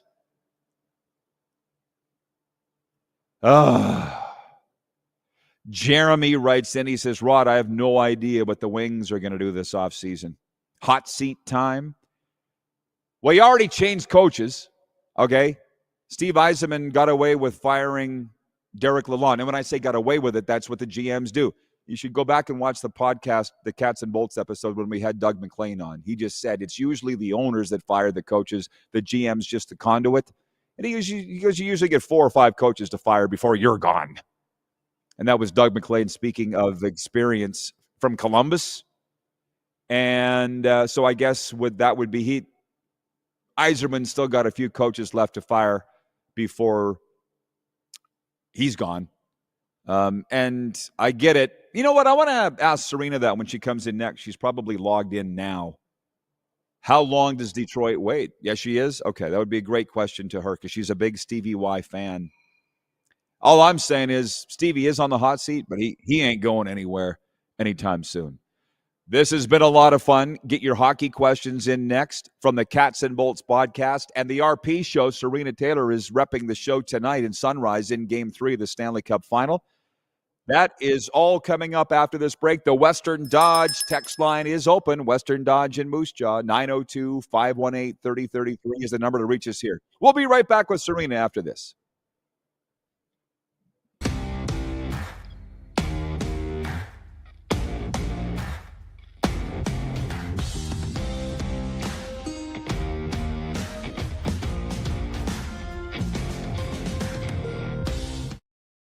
Hi, my name is Logan Stankoven. And I'm Connor Bedard. We're both Hockey Gives Blood player ambassadors and proud to be blood donors. There are thousands of patients each year in Canada that rely on a generous stranger to save their life. Please book an appointment today to donate blood at blood.ca/HGB. Text 902-518-3033. 902-518-3033. Pick up your phone and text RP, that's Rod Pedersen. Text 902-518-3033. Did you know that you can help save a life? And you can start right now. Stem cells from male donors increase chances of positive outcomes for patients, yet they only make up 40% of our registry. Today, there are hundreds of people in Canada searching for their life-saving match. You can be a patient's best hope. Be a hero by registering with Canadian Blood Services Stem Cell Registry now.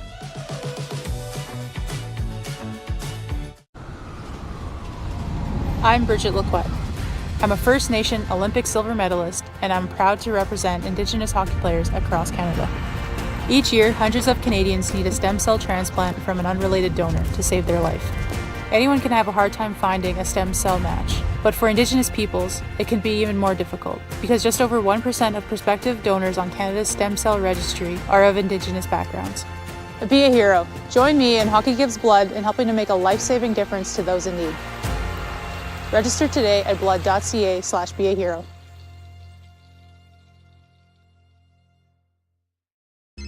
Text 902-518-3033. 902-518-3033. Pick up your phone and text RP, that's Rod Pedersen. Text 902-518-3033.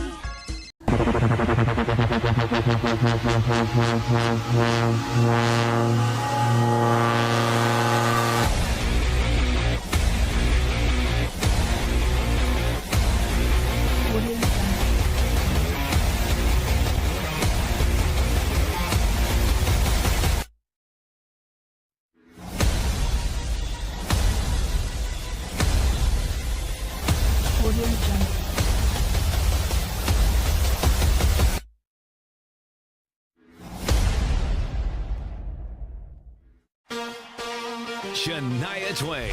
Let's go, girls. Live in Moose Jaw. Shania Twain. One incredible show.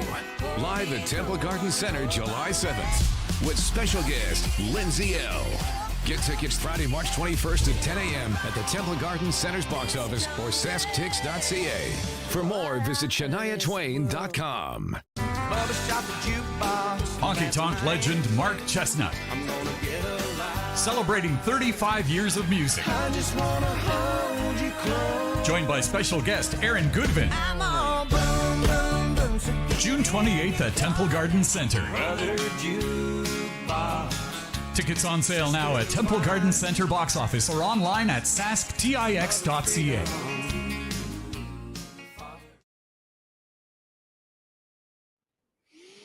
All right, welcome back, everybody. The RP continues, episode number 1510. By the way, the Daily Poll is brought to you by EMJ Marketing. Transform your audience with powerful presentations from EMJ Marketing's elite speakers. Check out their website for more information, emjmarketing.com. Tonight is Game 3. That's the question. Who wins, Oilers or Panthers? Sarina Taylor joins us. She'll be at the game tonight, live in Sunrise, covering the game for us on the Cats and Bolts podcast. Pretty sure I know where you're voting, but I shouldn't assume, Sarina. What do you think is going to happen tonight? I actually don't know, because if we see the Oiler team that's been coming out the last two games, they're not going to win tonight. They have absolutely got to get it together. In my opinion, Edmonton has not played their best in the first two games. They had some glimpses where they were the team that's been destroying everybody else in the playoffs. But I don't know. We got defensemen running into each other. We have forwards running into each other. Nobody can put the puck on anybody's stick at certain times. And I just really was not happy with the way the Oilers played for the majority of the first two games. And again, if it comes out like that, it gives the Panthers the opportunity to take advantage. And that is 100% what they will do back at home. I got a lot of things to get to with you here. One of the viewers asked what the absence of Ryan Nugent-Hopkins would mean to the Oilers. I don't think he's definitively been ruled out, but I guess he's a game-time decision. Your thoughts on that and what it means?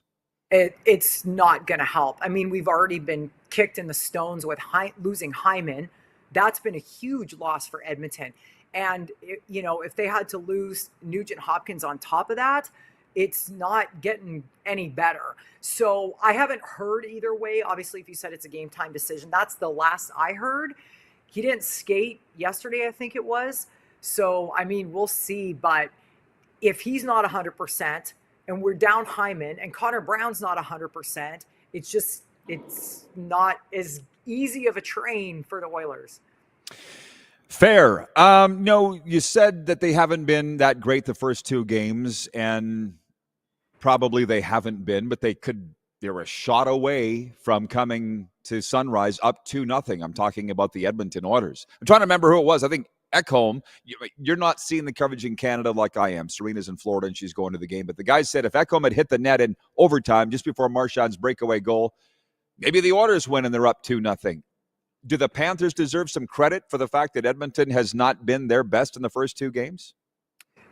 I think it goes both ways. I really do. I think that Edmonton has they've been making mistakes, like unforced errors, right? They've been doing a lot of things that when there's no pressure on them, they're still making mistakes. But the way Florida came out in the second period of the second game, they were commanding. And there were a lot of things that they did that prevented the Oilers from getting their game going. Florida played a big game along the boards, and that's all they did. And there was a lot of dump and chase on both sides. We saw a lot of different styles of play throughout that game, but Florida ended up picking it up in the second period, and Edmonton so I think it was a combination of those two things. But I also feel like regardless, the Oilers just were not good when they should have been. There are questions from the audience. Mandy, can you just chill out for a second from Edmonton? I'll ask her your question, but it's not time for weird questions just yet. Off topic. We're talking about Game 3 of the Stanley Cup Final tonight. And one thing that I don't think that we got to in our Cats and Bolts podcast last week, and I wanted to, but I'll ask you here. The home ice factor. We all know what Rogers Place brings for the Oilers, and I feel like they probably feel they missed an opportunity when they lost in double overtime, that this is coming back to Sunrise 1-1. What does Amerit Bank Arena do for the Panthers in your mind? I think that there's a difference between the teams playing in Edmonton and the teams playing in Florida. There's a buzz in the whole city in Edmonton, and it's just really not like that here. But if you really look at it, the Panthers just took home ice advantage back. If you want to look at it like that, if this goes 7 games, there's 3 games left in Florida and only 2 in Edmonton. It's tied 1-1. So I think it definitely obviously helps the Panthers because they were in enemy territory, but it doesn't affect them. Edmonton and Florida are 2 teams that can actually play really well on the road. I'm confident both teams can win whatever they need to win, wherever rink it happens to be in. But Florida obviously has the advantage, in my opinion, because of the fact they won the second game.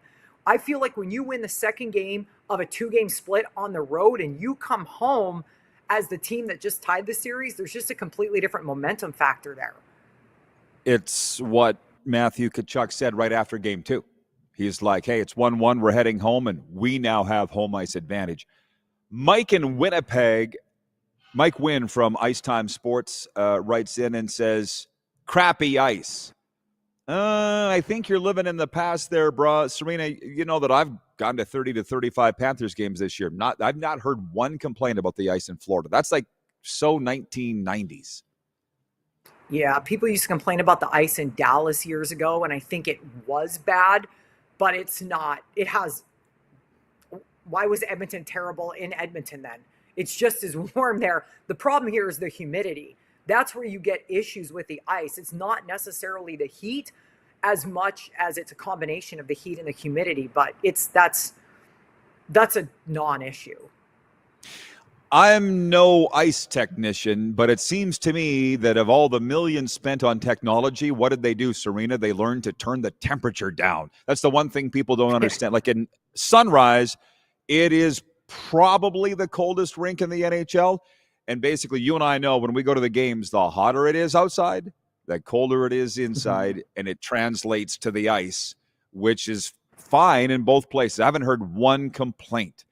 Jason in Red Deer writes in and he says, you got that right, Sarina. Momentum in the Panthers' favor, but teams are also better after a loss, especially the Oilers. Thoughts? Agree completely.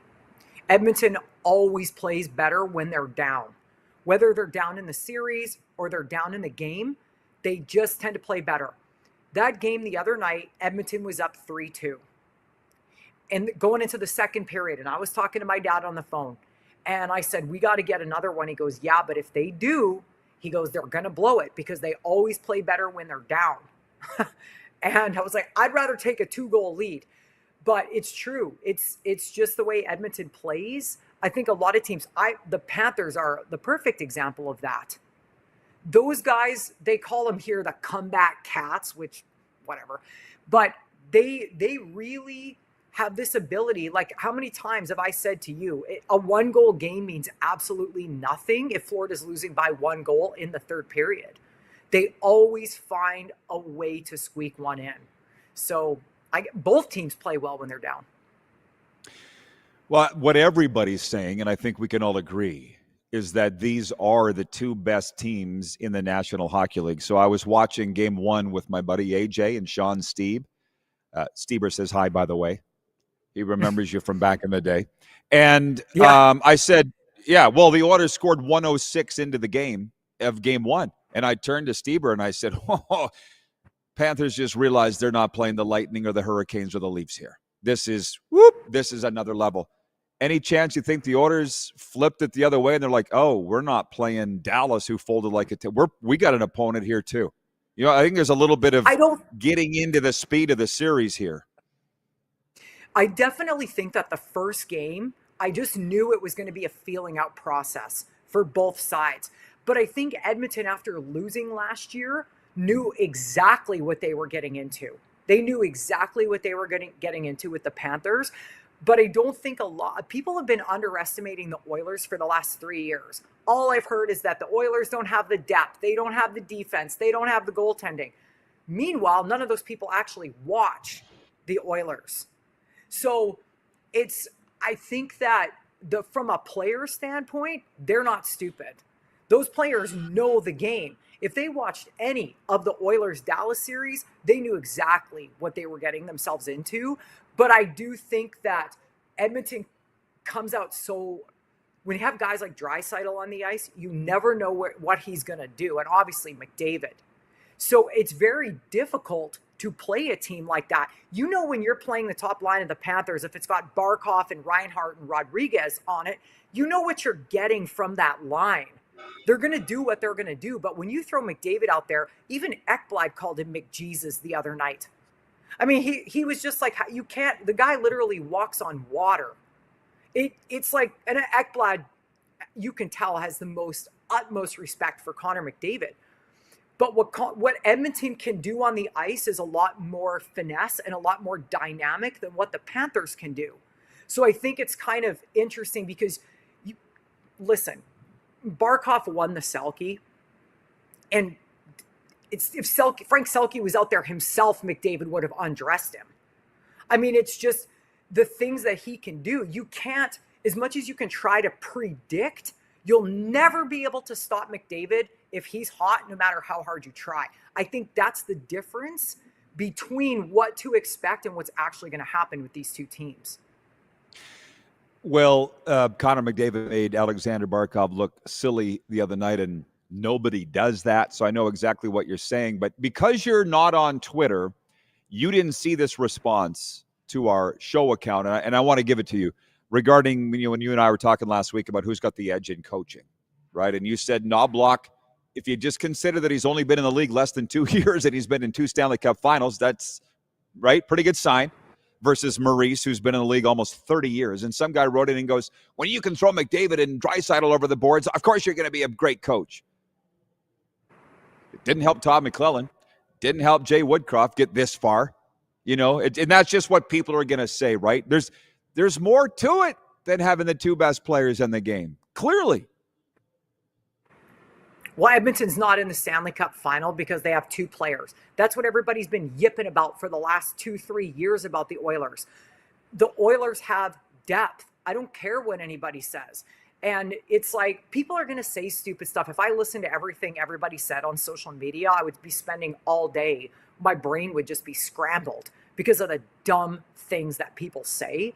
But I just see the things people are still saying that. And I'm like, whatever. I don't know. It's just stupid talk. Yeah, well, you know, it is. But, I mean, we give our opinions and people give their opinions on our opinions. That's what makes the world go round in what we do here. Jeff in Winnipeg writes in, he says, we're going to see another overtime tonight, aren't we? Love the extra hockey. These kids are going to gut it out to 7 games. I had to look up when's the last time the first 2 games went to overtime. It was 2014. It's only happened 5 other times in Stanley Cup final history. I'll be honest, this is not a shock to me that it's this tight. Is it to you? No, not watching the way the first two games have gone. We haven't really seen a lot of end-to-end action on both teams at the same time. Like I said, I really don't feel like Edmonton has played their best. I think it took Florida until the second period of the second game to start coming out their best. And again, that's going to happen. That's not to knock either team. It's just the way it goes. Both teams can't always be both 100% all the time. That second game was hot from the start. A whole 60 minutes of a game happened in the first 20 minutes of that period. I mean, it was insane. Everything happened in that first period. And you can't keep going at that pace. But I see a lot of people that are like, oh, the first game was a great game. I'm like, the first game was a terrible game. From a hockey standpoint, it was not a good hockey game. But of course, it's the people that are saying it are not hockey people. They just think because it went to overtime, it was an exciting game. I would rather see these two teams play their best than be going to overtime and just not. I don't really feel like the first two games were the greatest hockey games I've ever seen. I saw way better games when Winnipeg played Dallas. There was some incredible games there. And I just really didn't see that in the first two games. Well, they're entitled to their opinions too. Jeff goes on to say, I actually think Forsling is doing a good job keeping up with McDavid, but all it takes is a misstep and you're in his ice shavings. He's specifically a guy, Gustav Forsling, that I'm talking about, was like, whoop, I better pick it up here. And he has, but he was being skated around in game one, and he doesn't normally do that. To some of the other questions here, I said that I would address this with you. You were watching earlier when Jeremy wrote in about the Jets. The Red Wings. He says, Sarina, what does Yzerman do this offseason to finally get into the playoffs? For the non-playoff teams, I feel sorry for them. There's 30 teams that have been not playing for a long time. Detroit's one of them. What's your take on where they're at? I'll be brutally honest because that's what I'm here for. Detroit, in my opinion, because I'm not a fan, I think they need to get rid of Dylan Larkin. I think they need to get rid of him while they can still get somebody for him. I just personally don't feel like Dylan Larkin has been the strongest captain that he could be for that team. He's injured a lot. I kind of think he's soft. And I think that if Detroit really wants to win, they're going to have to get a solid leader up front. They've been kind of tinkering around over the past few years. They thought getting Patrick Kane was going to be the answer to their prayers, which I knew immediately that was not going to be the case, and it wasn't. And I just really feel like, I said, they can still probably get something good for Dylan Larkin. There's a chink in the chain there. They don't have a lot of bad players. They have a lot of decent players. They should probably be making the playoffs, but they're going to have to shake something up. I saw this with the Kings before they won their first Stanley Cup. I said the same thing. They're going to have to shake something up. And they went out and they got the Mike Richards and the Jarrett Stolls and Jeff Carters. Those are the guys that they put a team together that when they started the season, nobody expected the Kings to win the Stanley Cup. And I think that's what Detroit was kind of hoping to do with some of these guys, but they don't have that strong, like Dustin Brown was the captain of the Kings at the time. And I don't feel he was the strongest player on the team, but he was their captain for a long time and it carried them. Whereas I just feel like, I don't know, I've just never been a Dylan Larkin fan. I just don't think he's really pulling his weight there. That's my opinion. Well, mine is because we saw Detroit twice live when they came through Sunrise, and we saw the talent there. The talent is there. There's no doubt. So something's missing. And Stevie Yzerman, I think you and I would agree, is proven as a general manager. So people have said the chemistry's off. Maybe it's a culture thing. That's what I would say. And go to work on fixing the culture, because they're not the only team in the NHL that has that issue. To get Mandy off my back, well, Buffalo, they should fold the team is what they should do. But Buffalo's got a lot of talent. Yeah, not enough time to get. We just have about a minute and a half. Mandy in Edmonton's been asking for 20 minutes for me to ask you who your favorite rapper is. My favorite what? Rapper. I don't know. See, Mandy, that's why I've been waiting. She's asked like 3 times. I'm like, Mandy, it's a silly question, so I'll wait till the end of the interview and put it to Sarina. If I may, I thought it was Snoop Dogg. Yeah, if I had to pick, I guess it would be Snoop Dogg or 50 Cent. There you go. So 1 minute totally to off the go. wall. Well, that's why I waited till the end of the interview. Tonight, game 3, we have less than a minute. What's the scene going to be like? Like it always is there. People breaking their legs, jumping on the bandwagon. It's South Florida, baby. That's what they do. Mandy's response is OMG. I don't know. She says LOL. So, yeah. Well, there's your answer. Yeah, she says yes. She went with a solid Snoop Dogg and also 50 Cent. Chad in Lethbridge says, as an ice tech myself, do not blame the ice. The NHL is a standard of ice quality. But she gone. Bye, Sarina. Thanks for your time. Great job. We'll be right back. Viewer takeover the rest of the way.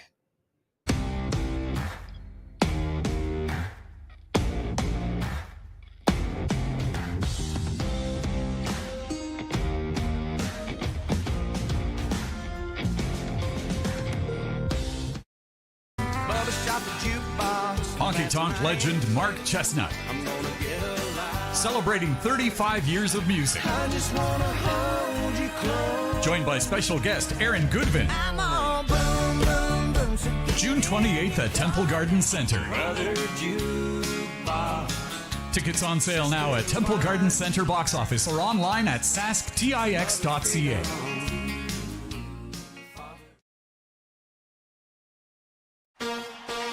Shania Twain. Let's go, girls. Live in Moose Jaw. Shania Twain. One incredible show. Live at Temple Garden Center July 7th. With special guest Lindsay L. Get tickets Friday, March 21st at 10 a.m. at the Temple Garden Center's box office or sasktix.ca. For more, visit shaniatwain.com.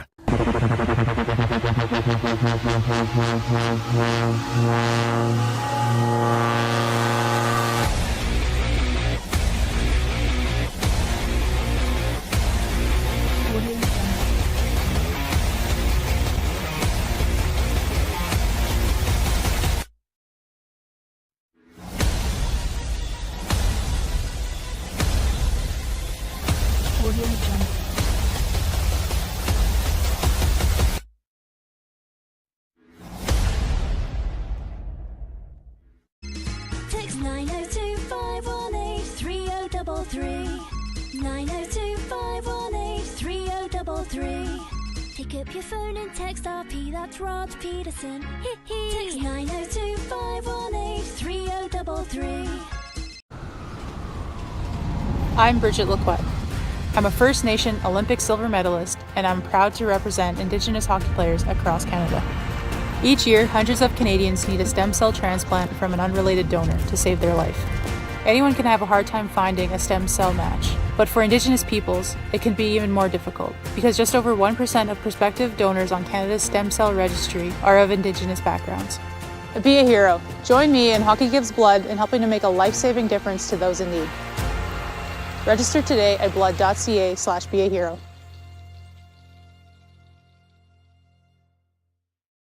Did you know that you can help save a life? And you can start right now.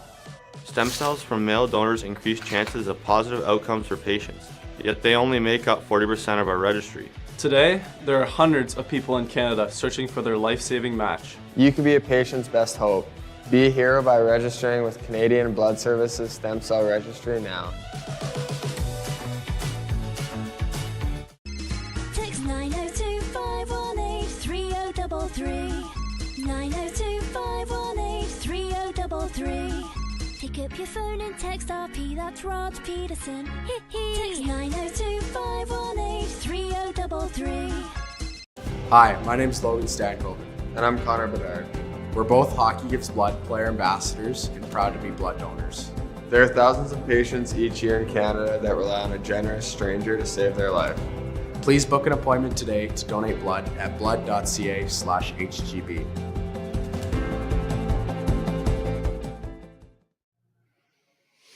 Okay, we are back at it live from the Golden Ticket Sports Center in Moose Jaw, Saskatchewan. Folks, never miss a beat with the Rod Squad newsletter. Subscribe now to the newsletter and get exclusive content, insider updates, and breaking sports news delivered straight to your inbox.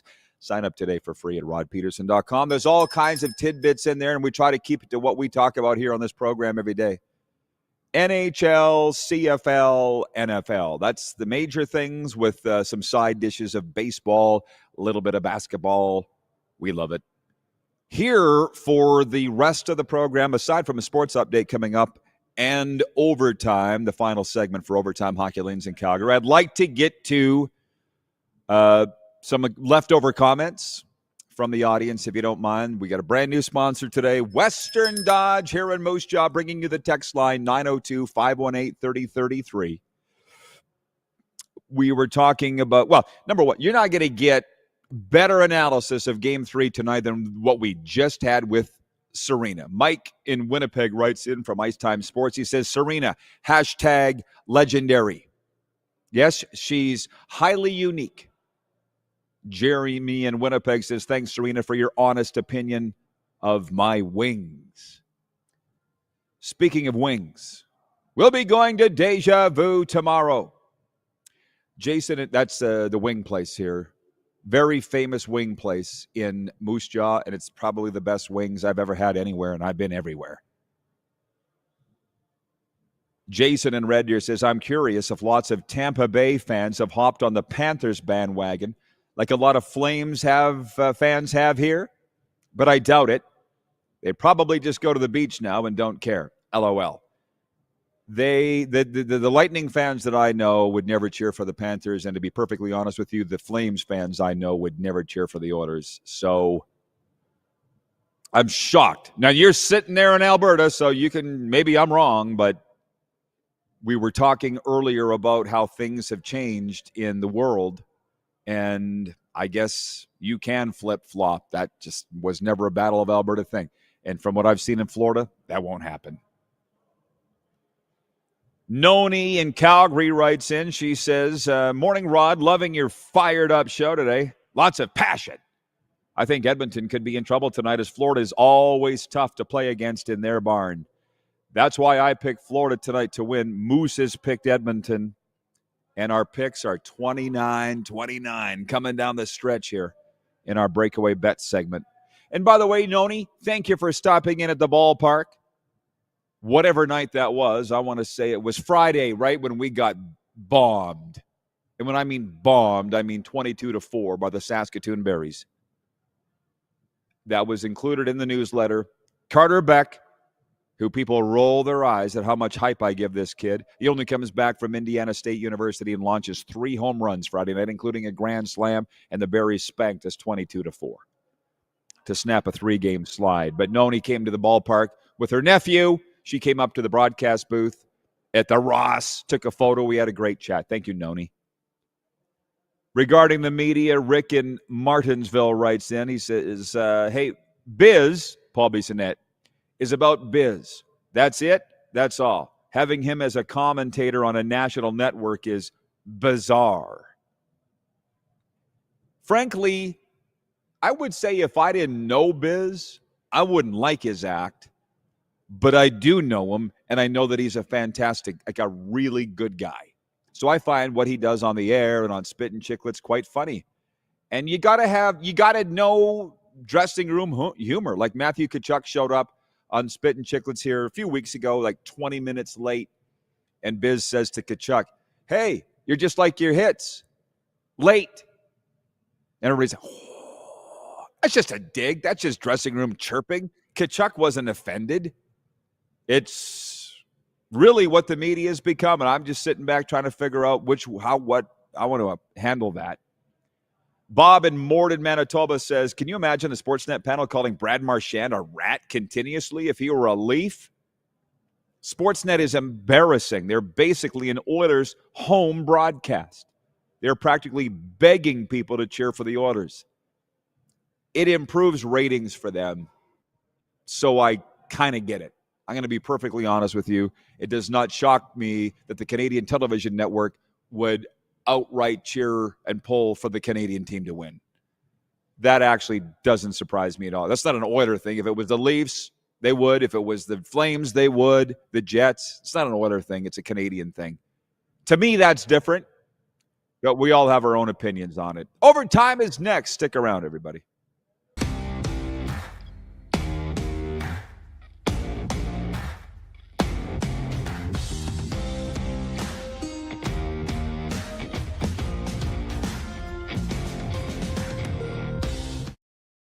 Hi, my name is Logan Stankoven. And I'm Connor Bedard. We're both Hockey Gives Blood player ambassadors and proud to be blood donors. There are thousands of patients each year in Canada that rely on a generous stranger to save their life. Please book an appointment today to donate blood at blood.ca/HGB. Text 902-518-3033. 902-518-3033. Pick up your phone and text RP, that's Rod Pedersen. Text 902-518-3033. Did you know that you can help save a life? And you can start right now. Stem cells from male donors increase chances of positive outcomes for patients, yet they only make up 40% of our registry. Today, there are hundreds of people in Canada searching for their life-saving match. You can be a patient's best hope. Be a hero by registering with Canadian Blood Services Stem Cell Registry now.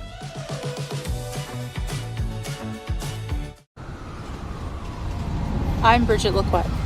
I'm a First Nation Olympic silver medalist, and I'm proud to represent Indigenous hockey players across Canada. Each year, hundreds of Canadians need a stem cell transplant from an unrelated donor to save their life. Anyone can have a hard time finding a stem cell match, but for Indigenous peoples, it can be even more difficult because just over 1% of prospective donors on Canada's stem cell registry are of Indigenous backgrounds. Be a hero. Join me in Hockey Gives Blood in helping to make a life-saving difference to those in need. Register today at blood.ca/beahero.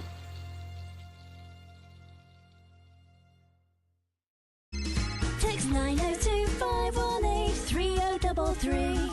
902-518-3033. Pick up your phone and text RP, that's Rod Pedersen. Text 902-518-3033.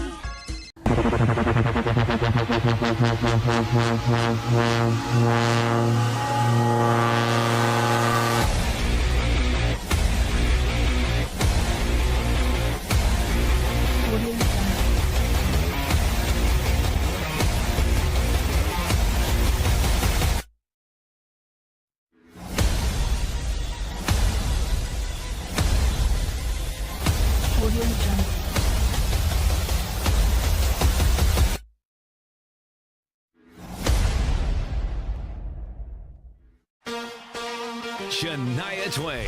Let's go, girls. Live in Moose Jaw. Shania Twain. One incredible show. Live at Temple Garden Center July 7th. With special guest Lindsay L. Get tickets Friday, March 21st at 10 a.m. at the Temple Garden Center's box office or sasktix.ca. For more, visit ShaniaTwain.com. Honky Tonk legend Mark Chestnut. Celebrating 35 years of music. Joined by special guest Aaron Goodvin. June 28th at Temple Garden Center. Tickets on sale now at Temple Garden Center box office or online at sasktix.ca.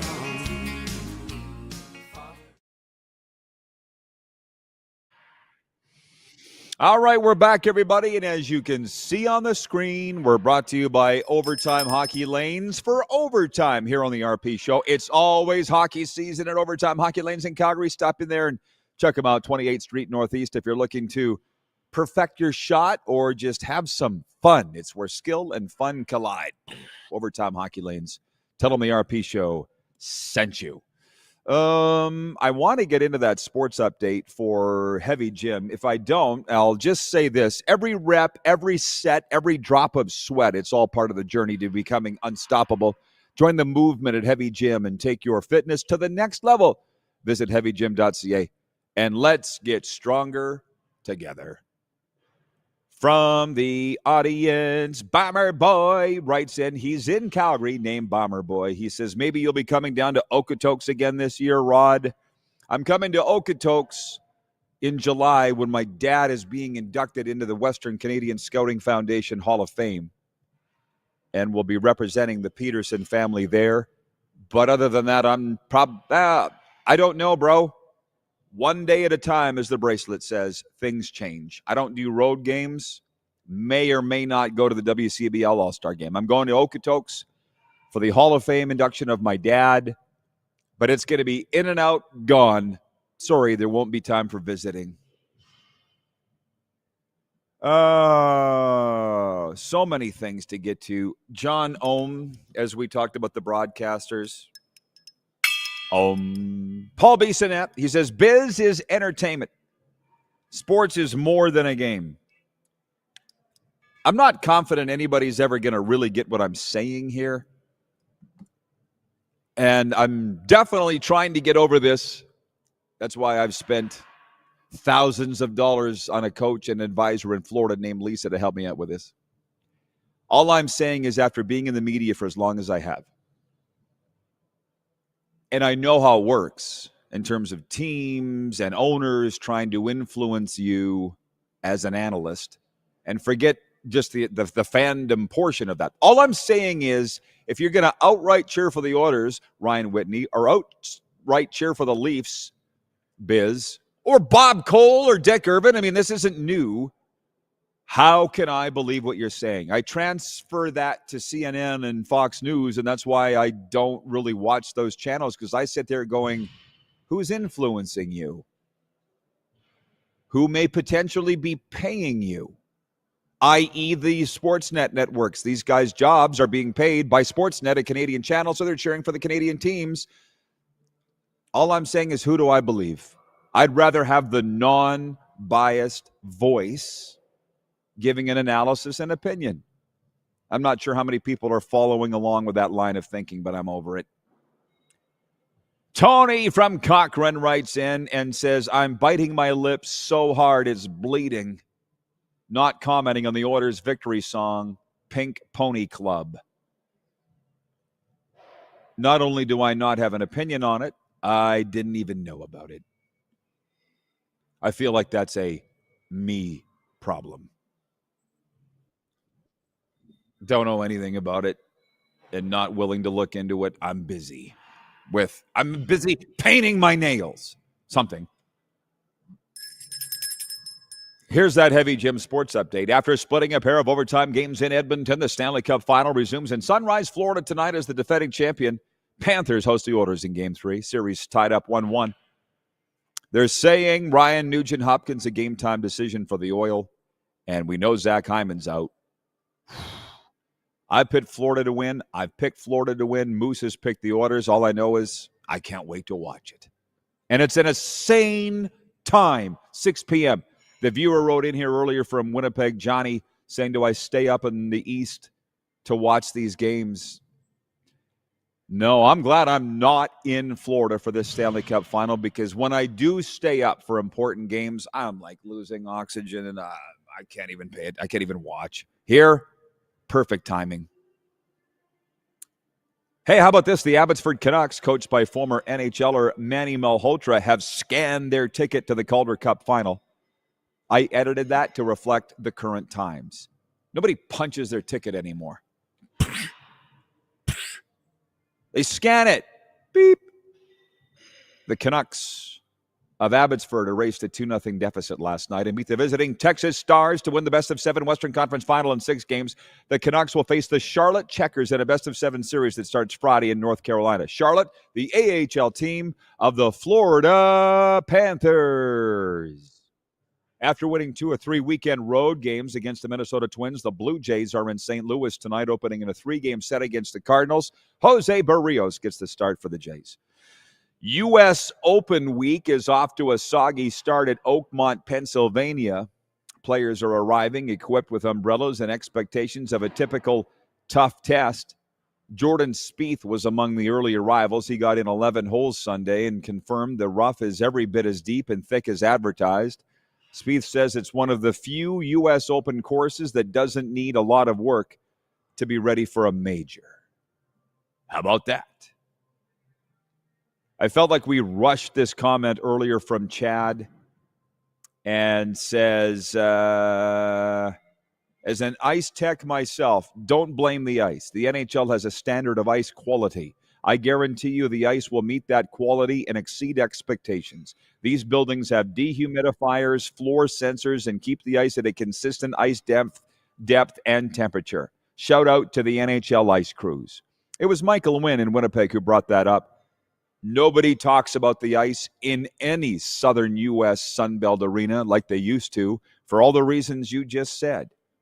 But that is, again, I will tell you this and leave you with this. Once people get something in their head, it's very, very, very hard to get it out. And a lot of people never, ever do. So then you shake hands and move on and say, thanks for playing.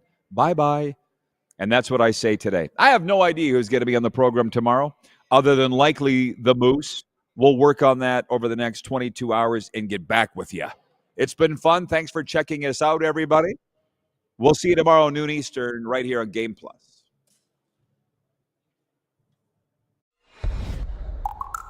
Now I'm the whore and the pimp. That's where the money is. How about that?